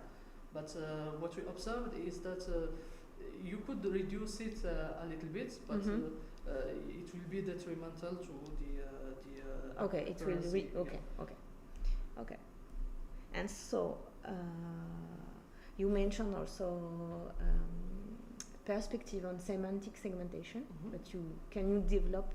I know that with Nicolas you already developed some points, but can you develop more on this aspect, because it's my interest? Okay. So first, the biggest thing that we could work on is to find a special segmenter, so a classifier or a model, a submodel that could be added to a pre-trained backbone, rather than using pre-trained backbones or DCLS, or do the both approaches. So we want maybe to design some kind of things and see quantitatively and qualitatively as well, because in semantic segmentation what is interesting is that you could look at the masks and see how the method works and what it is creating in effectively on those masks. So pretty much this is pretty much what we want to do. Maybe on some tasks that are state of the art as well, on ADE 20K for example, or maybe for more useful tasks. So for example, for autonomous driving, like for example for YOLO, etc. The challenge there is to have at the same time a good accuracy and also to be fast, because it is real time. While in other domains, like for example for medical imaging, etc., this constraint of real time could not be as crucial. Okay. And my last question, so you are in a research lab on mind and brain, so have you perspective on this application or not? Well, this domain? As I said, related to the work of SNNs, spiky neural networks could be related to the biological representation of neurons inside the brain. Learning delays was a contribution, but I have some other ideas concerning spiky neural networks and the training of them. So we know that the state of the art now is to use the surrogate gradient to train those SNNs, but I would like to investigate more approaches like zero-order methods for calculating the gradients of those methods. I have already designed, with the help of Timothée, a research proposal on that, and we could discuss that afterwards.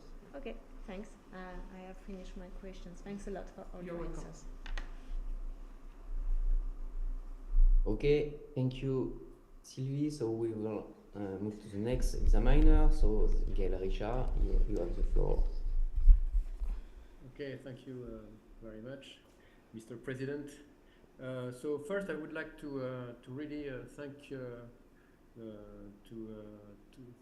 have been invited to this jury. I really appreciated reading the document and listening to your presentation.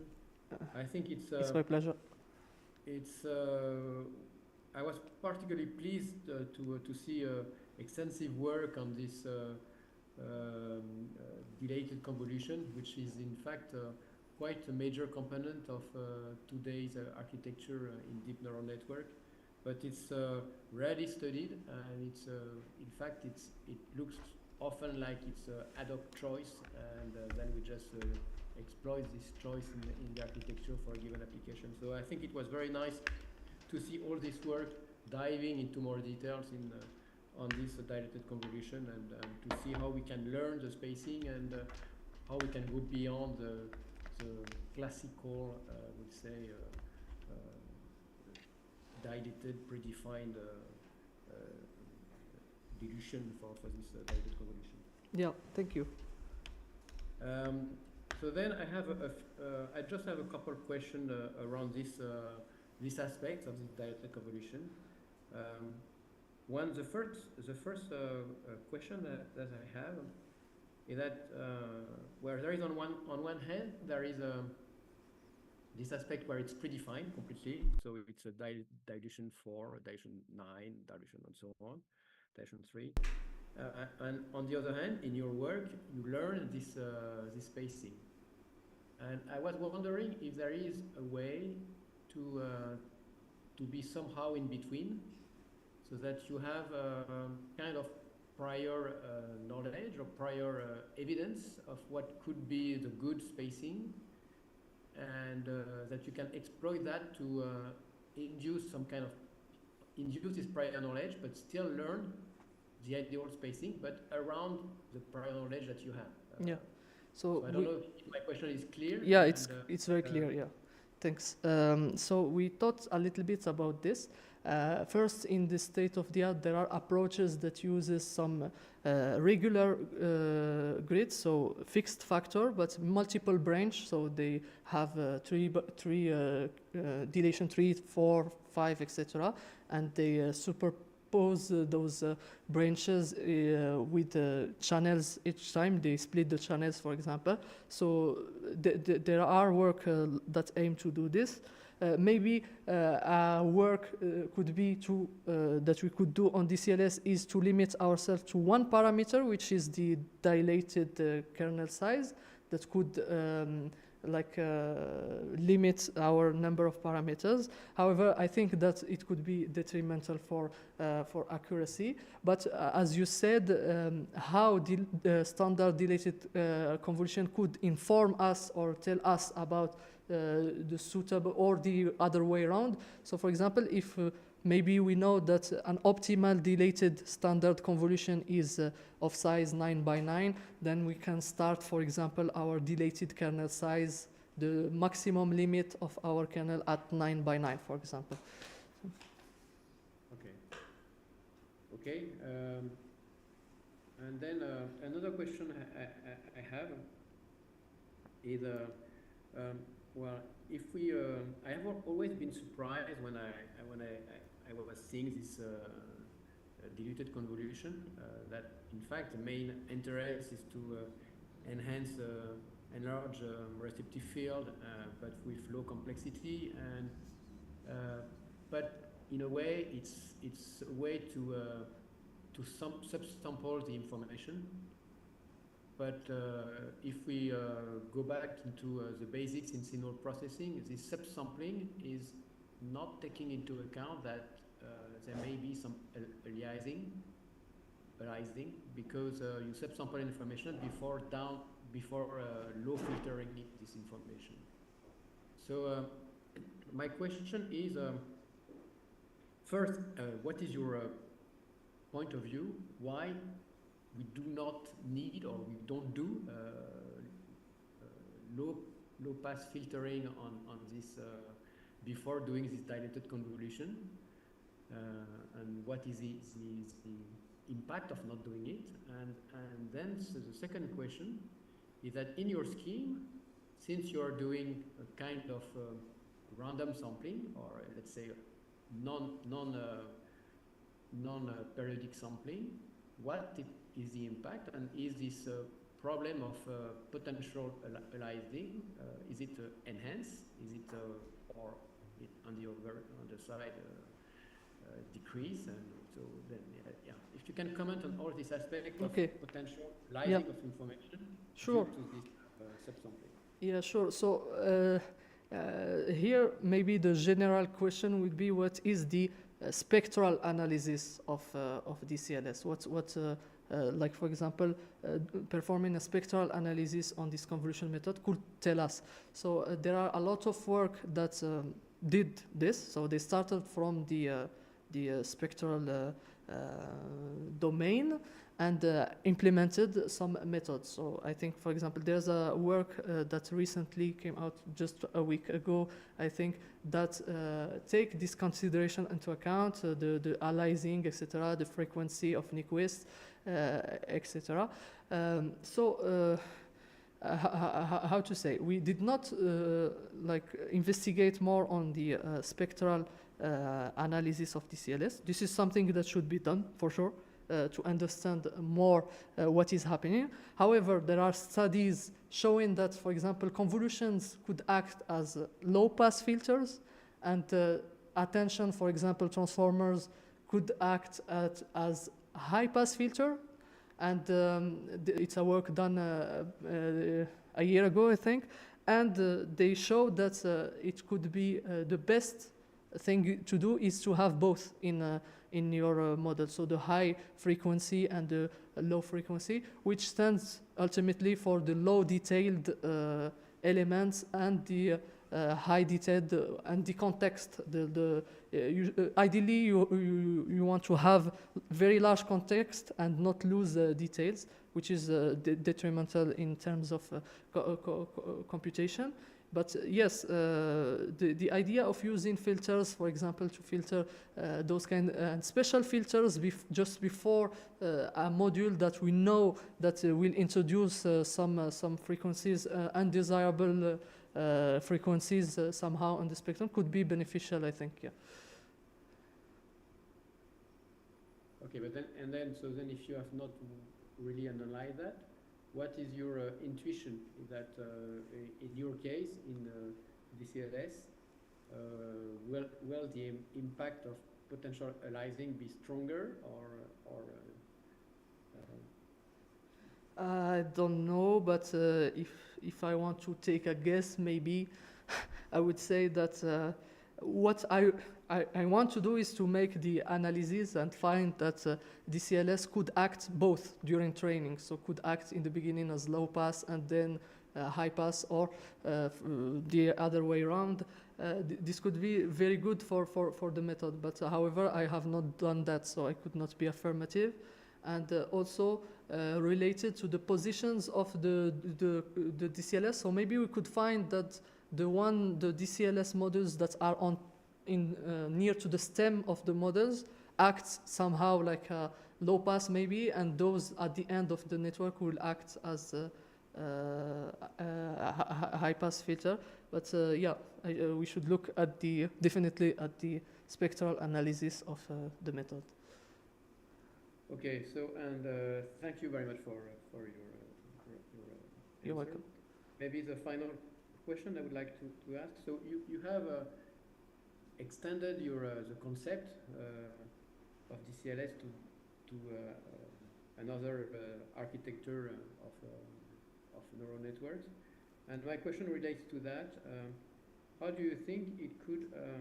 I mean, what will be the potential to other type of neural networks, for example, or other type of applications such as autocorrelation approach for audio synthesis, such as in WaveNet, or for example for multi-period discriminators in GANs, such as used in the method of going from MER spectrogram to waveform in Hi-Fi GAN. I don't know if you're familiar with this architecture, but in a way they are also linked to the fact that they need to do dilated convolution in the input. And, yeah. In Hi-Fi GAN, if you are not completely familiar with that, yeah. For example, they use multi-period discriminators with dilated convolution of 2, 3, 4, 5, 7, or something like that, which are more or less prime numbers.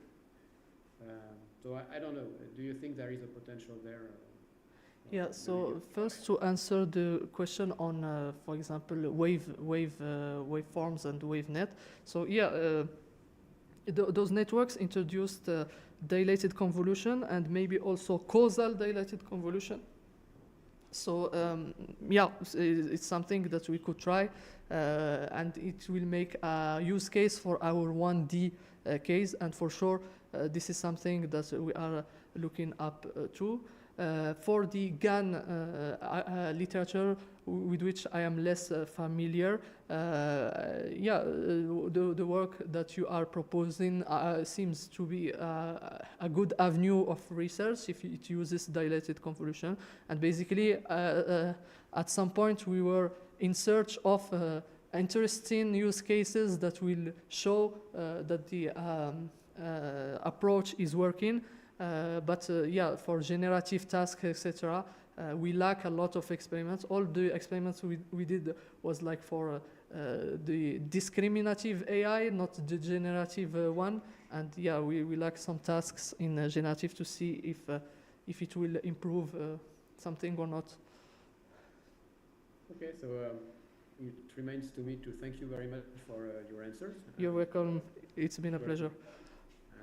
And then I give back the floor to Nicolas for continuing the interaction with you in this defense. Thank you very much, Professor. Thank you, Gaël. So, okay, so now Fisher is back, so we will switch to Fisher you for the last challenge and exchanges with the candidate. So, Fisher, you have the floor. Okay, well, first of all, it's a great pleasure to be here. Very nice to hear Ismail's work. This is really the work that I really wanted to do, but after I did the dilated convolution a while ago, and it's really nice to see that there has been some development in that direction. Thank you. And also, it's very nice to hear the comments from the other referees. So really also good opportunity for me to learn. So I can start with some detailed question, if you don't mind. So first of all, I saw that you have a time measurement session. Yep. So I'm wondering from two perspectives. The first is, say, theoretically, what do you think will be ideal time complexity increased by your learning or spacing? Another thing is, if you get a chance to implement this kernel, say, with no Python overhead, say if you implement it in C++ or in CUDA directly, so what do you imagine that this performance will be further improved? Yeah, so first in the beginning of my PhD, what we wanted to do is to re-implement the im2 call algorithm, to not construct actually the kernel. However, we faced some problems in the beginning, and then came the implicit depthwise GMM method, which implements very large kernels, dense ones, and we opted to experiment using this approach, meaning that we construct the kernel and then we use this kind of convolution to gain in throughput and in speed. However, now that we are trying to implement the im2 call algorithm for the attention module, we have been able to do that, but only because there are not channel out, channel in, kernel H, kernel W parameters, which could be implemented using CUDA threads. So the problem was that if you want to parallelize the im2 call algorithm, you need to parallelize over and having at the same time positions that are learned in channel out, channel in, kernel H, kernel W, you need a lot of memory, a lot of shared memory, and this is why we opted for the kernel construction approach. However, I think with depthwise separable convolution that we could do something and not construct the kernel, but then maybe we could re-implement our approach using no kernel construction and finding a way to parallelize it to have maximum speed and at the same time not constructing the kernel. However, if you want to use the kernels learned with our approach without a lot of extra throughput, what you can do is to use the sparse kernel. So once it is learned, we move to a sparse kernel and then perform inference with the sparse kernel. Okay, in that case, the kernel will be sparse, but the activation will still be dense. Exactly, the activation will still be dense, yeah. Mm-hmm. It is a sparse kernel convolution. I know that in PyTorch it has been implemented now, and there are more and more efforts into developing those libraries of sparse kernels convolutions. Mm-hmm. Okay, That's interesting. So you mentioned that you try to do first bilinear interpolation and then later try to explore like a Gaussian interpolation. So have you considered that combining this learned dilation with spatial transformer network where you can fully learn the local kernel? Yeah, we did not consider that. However, we used a network that we did not mention in. I did not mention in my manuscript, which is CA former, K former, with attention and convolution. So the first two stages contain convolutions, and then the last two stages contain attention. And yeah, so why this is done this way and not the other way around with attention in the beginning and then convolution? It's mainly because of performance, so memory.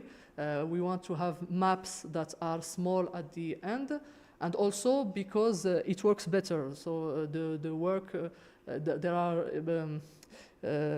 empirical work on where to place the attention modules. And what we show is that DCLS could improve performance, but it needs very large dilated kernel size, which was detrimental for our throughput accuracy diagram. So we decided to discard it from our results. I don't know if I answered well the question. Yeah, so I just feel that there could be some more to explore when we talking about this local kernel, and maybe it's also possible to learn the local kernel without, say, specifying this bilinear or Gaussian. Yeah, sure. Yeah, another thing I'm really curious. So I do not see a lot of visualization in your thesis, but the one thing like common artifact produced by dilated convolution is the grading artifact.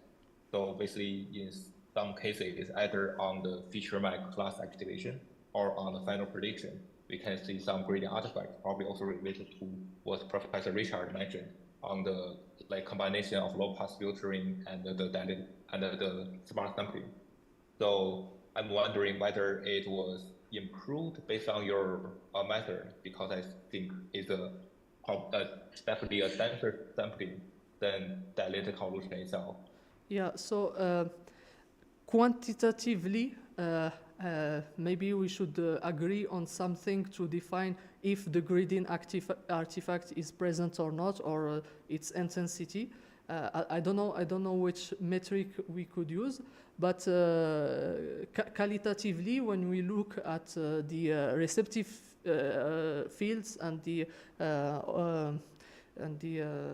how do we call that, the effective receptive fields of the DCLS method compared with the dilated convolution in the same architecture of convnext, etc., on the same data set, we can see grading artifacts on dilated convolutions that are not present on DCLS.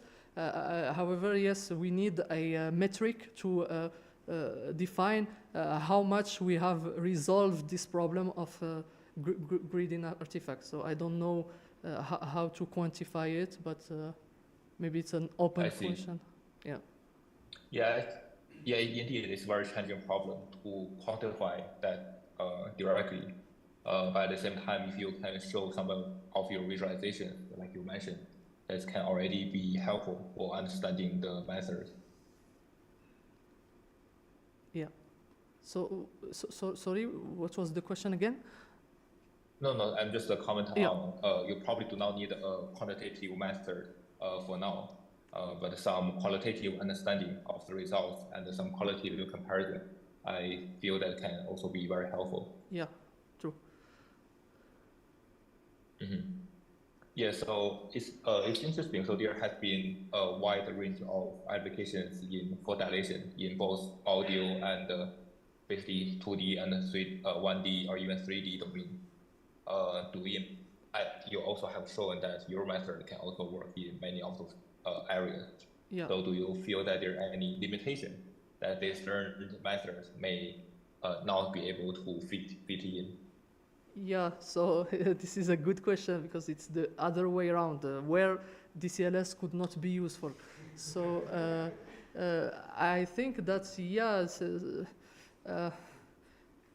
I don't know, but maybe in tasks that are, I mean, maybe first the question should be where convolution is not useful, and maybe it's a debate nowadays in natural language processing, etc. In computer vision, people are shifting towards transformers and attention, and more we can learn that, for example, convolutions could be as performant as transformers for vision, for example, but at scale. So if we scale a lot the data sets, etc., the models having huge resolution, huge data set, they are comparable. So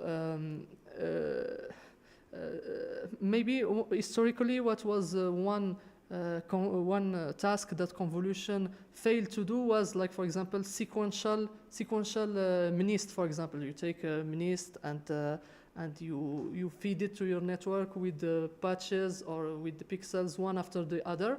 And this is a thing that RNNs could do. So detect, to guess the image, to classify the image starting from a sequence. But then there is a lot of work that was done as well on convolutions to make them able to do that. So, for example, what was again the name? Dynamic convolution, I guess, have attempted to do that. And also there's work that try to bridge the gap between transformers and convolution to cover absolutely everything that the convolution could not do. So maybe to answer the question, what DCLS could not do, well, probably the tasks that convolution could not do, but maybe in between there is an area where DCLS could perform better than the standard convolution, and for those particular tasks we could emphasize the role of this approach. Yeah, I agree with that. So I think those are my questions. I will probably hand the. Thank you very much. Thank you for your time. Yes, hand speaking back to the chairman. Yeah. Thank you. Thank you, Fischer. So, okay, so now it's time to give the floor to the PhD supervisor, so Timothée MASQUELIER, if you want to say a word.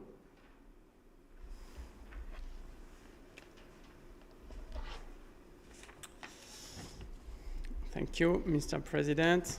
So we're going to try to have both Ismail and me on the camera. So just 1 second.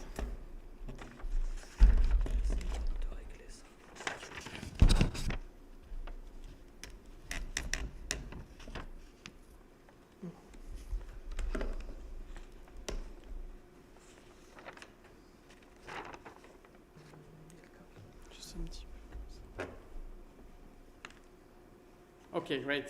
So we both appear on the screen. Okay, so Ismail, I am very lucky that you chose to do your PhD with us. I am lucky as well. I remember that you had multiple options back then, so I'm really glad you decided to come with us. Because you were the ideal PhD student, the one every PI dreams of. I've listed here 10 of your most salient qualities. Number 1, highly motivated.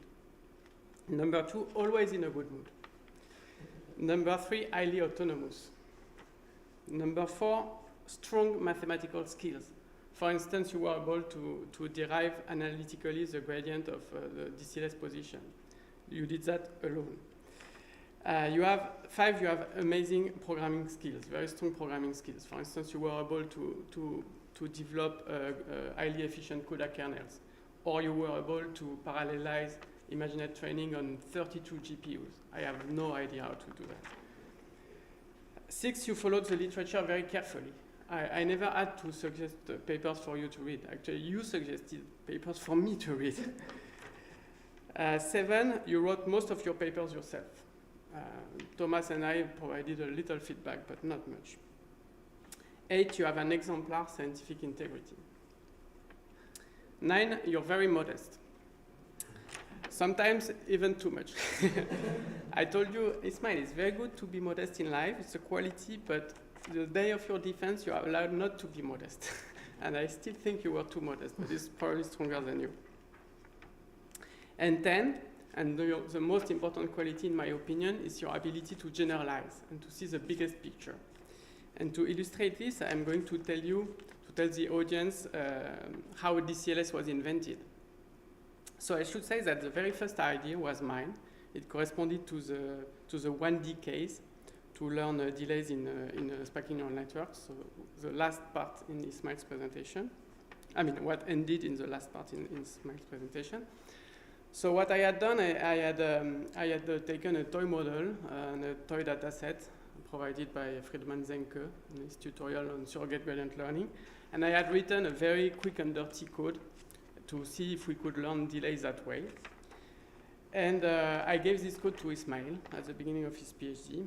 And I said, okay, look, it seems to work. I think we should, investigate more this idea. It seems promising. So Ismail looks at my quick and dirty code. And Ismail doesn't like quick and dirty. Ismail wants to write very clean, very general code from the beginning. So he didn't like my code too much. Which is not a good idea. And the next day, he came to see me and he says, okay, the idea is good, but why do you limit yourself to 1D conv? This could be generalized to 2D, 3D, ND. And I thought, yeah, you're totally right. And so he started working on that, and a week after he came to see me and he said, but why do you limit yourself to spiking neural networks? This is more general. This could be used in any convolutional spiking neural network. In any convolutional neural network, spiking or not. I thought, yeah, that's totally true. So we agreed on the strategy. Let's develop the general method first, and we will apply it to spiking neural networks later. And that was a very good strategy, I think, but there was just one little problem. I didn't know much about non-spiking neural networks. So because my comfort zone was spiking neural networks, and I felt a bit too old and too lazy to change. But Ismail, you have forced me to get out of my comfort zone. And for this, I am very grateful. So I had to learn new literature, I had to tackle some new problems, and we worked hard together. And this led to the first DCLS paper, the one about the general methods that was published in iClear last year. For me, it was the first paper without spikes at 45 years old. And it was also the first paper which did not cite any of my previous papers, apart from my first paper. And it's a paper I'm very proud of, because basically we have beaten the Facebook ConvNext team at their own game, which is maximizing the ImageNet accuracy given a certain budget of parameters, flops, throughput. And I'm saying that because in the SNN community, it's very common to change a little bit the game. So we say, for instance, okay, we are maybe not as accurate as this model, but look, we are more biologically plausible, or look, we could be more energy efficient if implemented well on a neuromorphic chip. But this time we did not change the game, right? We've beaten Facebook at their own game, and I think we can be proud of that. And the take-home message of this paper is very simple. Stop using standard convolution. Use DCLS instead. And because many people still use convolutions, I expect this paper will have a large impact. Okay, maybe I'm not modest enough here, but I think Ismail was too modest, so I'm trying to compensate. So, Ismail, you have challenged me, and I think I have challenged you. So we made a really good team. In some periods, it was almost 24/7. By the way, my wife is really happy that you graduate today. But I'm not. I will really miss working with you. Me too. I wish you the best for the future, and I am positive that you have all the qualities required to become not only a research scientist, but an outstanding research scientist. Thanks. And final note, I know that there are many PIs in this room or remotely on the Zoom, and if you are looking for jury will deliberate. So, yeah. Okay. Thank you. Ismail, Ismail and Ismail and the other members certainly you have Yeah. to leave So the group. I will leave. Yeah.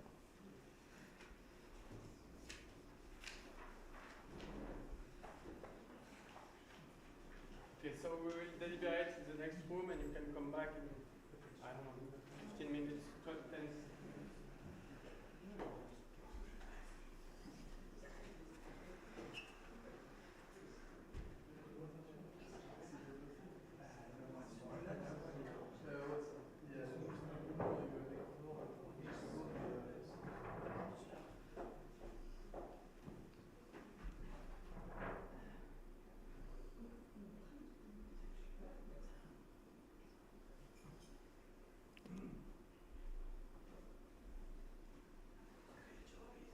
Thanks.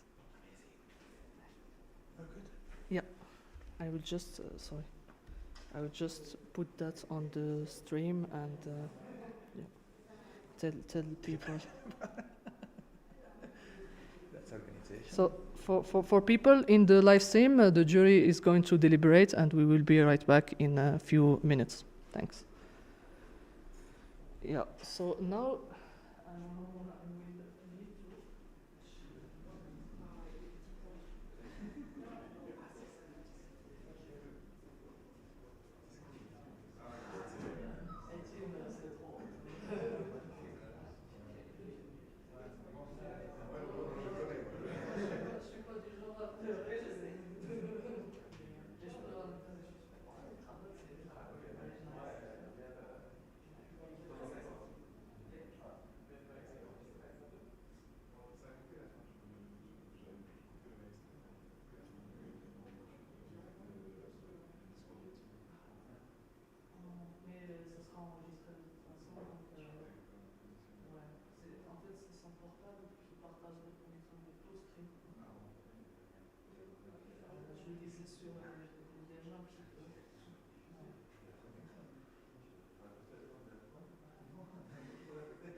Non, au tien.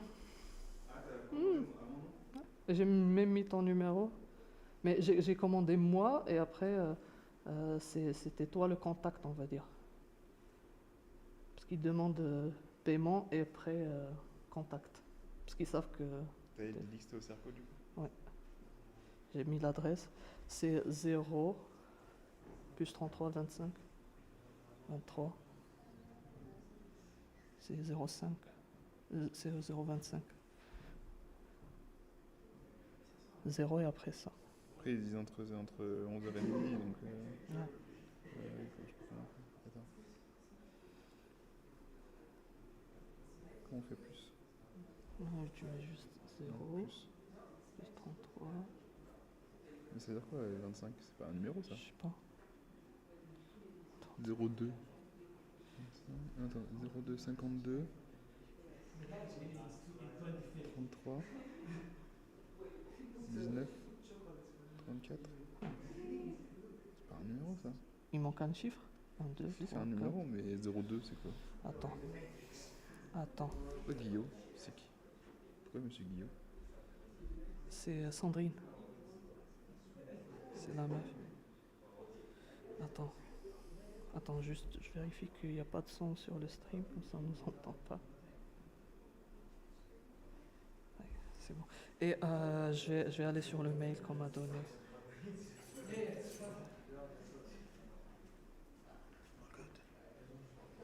C'est pas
Yeah, welcome back.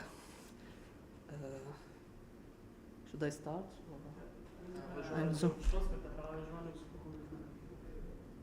Okay. Sorry. Welcome back. Okay. Can you hear me, Ismail? Yes, I hear you very well. Maybe first, Timothée, maybe you have to read the rules before we deliver. I'm not sure, but The other way around. after? Yes. Okay, so you start.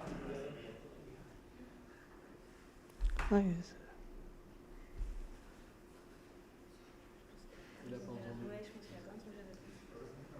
You start, Nicolas, and then Ismail will do it. You will read it afterwards. Okay. Yes. Okay, fine. So Ismail, so the jury deliberated, and so we write a report on your work and on your PhD effort. So the jury found that you delivered a very dynamic, clear, and well illustrated and also pedagogical presentation on your PhD research on learning spaces in dilated convolution. Also, the presentation offered a concise and high-level overview of your extensive body of work, which was greatly appreciated.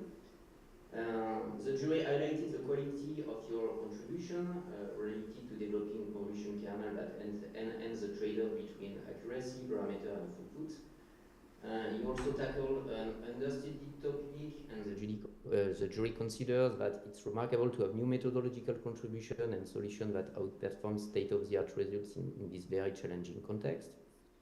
The jury also commended the excellence of your evaluation, validated the approach in various applicative contexts, ranging from image classification, audio recognition, and learning delays in spiking neural networks.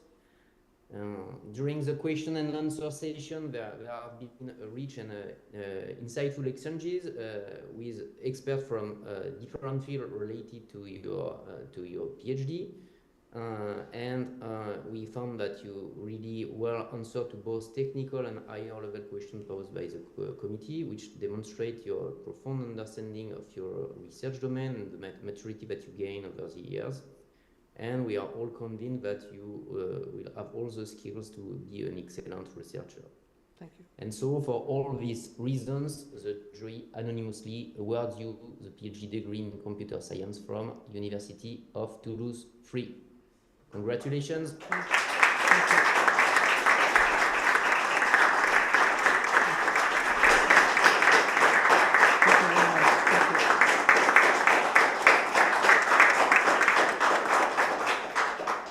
Thank you. Maybe I could say a few words. Can you hear me? Could the jury hear me? Yes. Yes.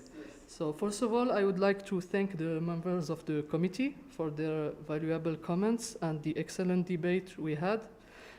In special, I would like to thank Professor THOME and Professor NEFTCI for reviewing my manuscript and for their valuable comments that will help improve it.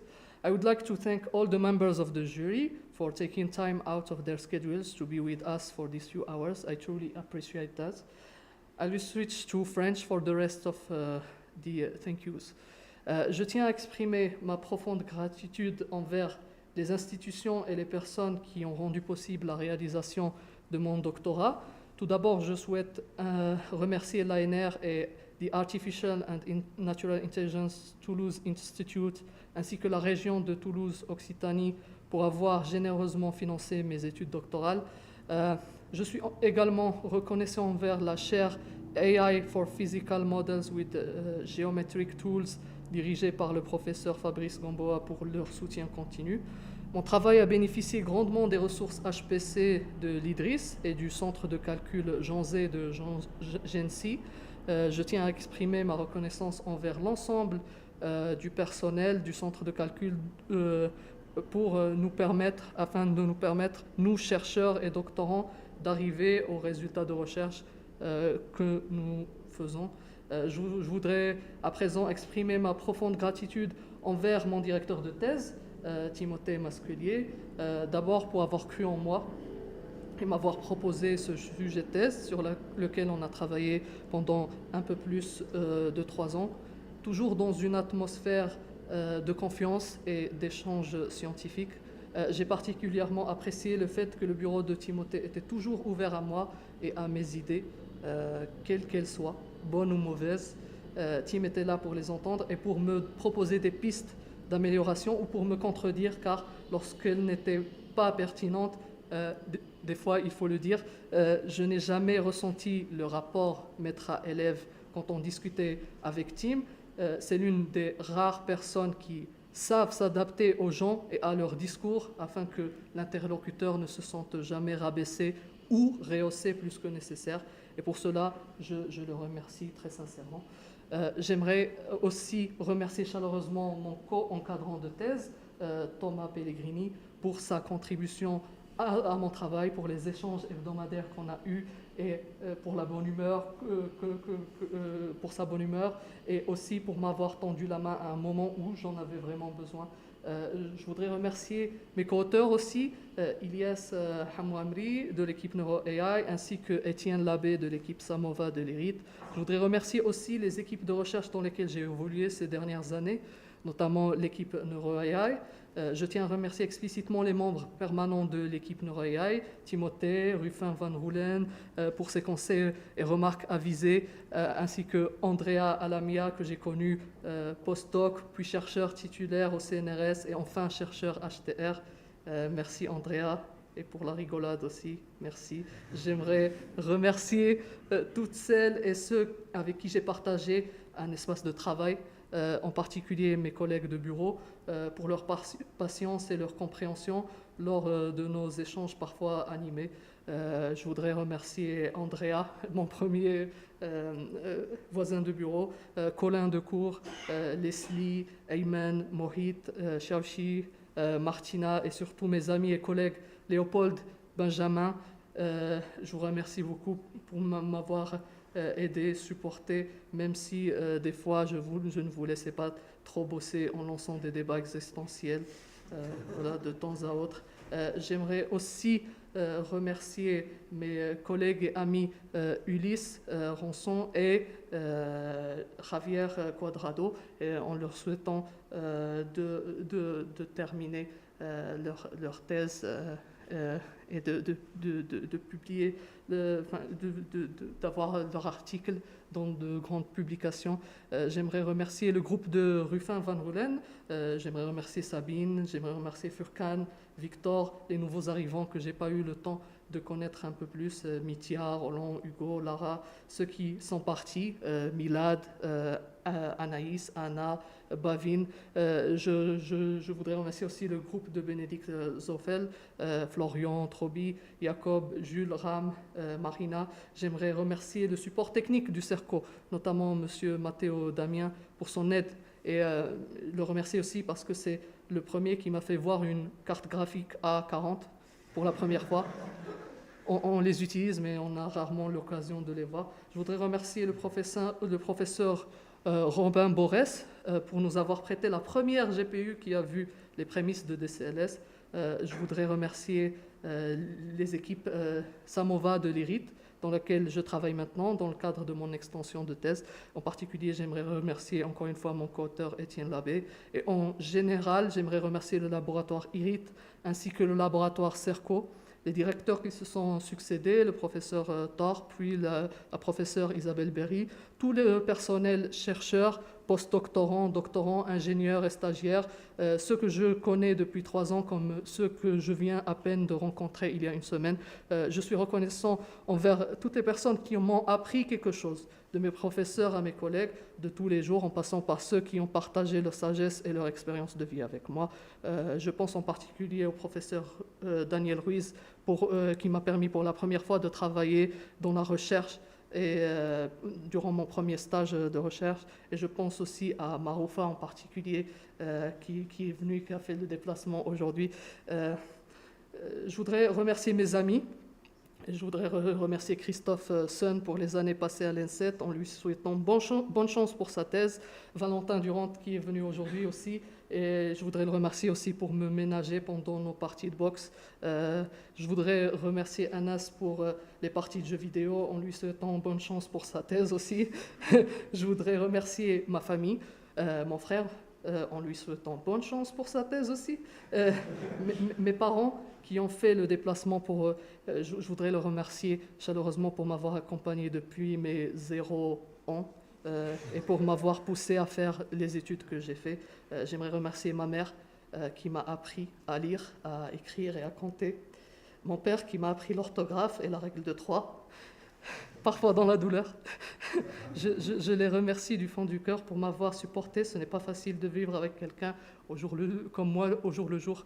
Je voudrais remercier aussi ma copine pour la cravate et plus sérieusement pour son soutien indéfectible tout au long de ce parcours. Merci à tous ceux qui ont fait le déplacement ainsi que ceux qui nous suivent en ligne. J'espère ne pas avoir oublié trop de monde. Et que ceux que j'ai oubliés ne m'en voudront pas. Je finirai sur cette phrase et je vous laisserai deviner d'où elle provient.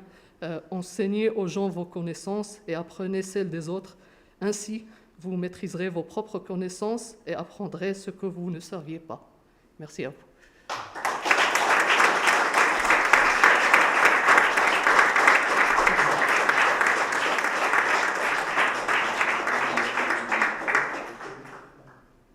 Merci. Eh bien, ceci clôt cette présentation. Merci. Est-ce que tu veux lire le serment? Oui, bien sûr. Alors, je vais l'afficher. Voilà. Donc, je le lis en français, c'est ça? D'accord. En présence de mes pairs, parvenus à l'issue de mon doctorat en informatique et ayant ainsi pratiqué dans ma quête du savoir l'exercice d'une recherche scientifique exigeante, en cultivant la rigueur intellectuelle, la réflexivité éthique et dans le respect des principes de l'intégrité scientifique, je m'engage, pour ce qui dépendra de moi, dans la suite de ma carrière professionnelle, quel que soit le secteur ou le domaine d'activité, à maintenir une conduite intègre dans mon rapport au savoir, mes méthodes et mes résultats. Merci.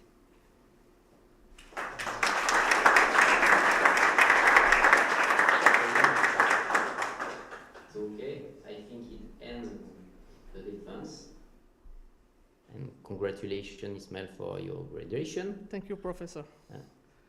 Okay, maybe enjoy the po, and for those remotely, I think we can leave the room. Yeah. Yes. Bye-bye. Thank you. Bye-bye. Thanks Thank again. you. Thank you. Bye. Congratulations. Thanks. Congratulations. Bye. Bye. Congratulations. Thanks. Bye-bye. Thanks.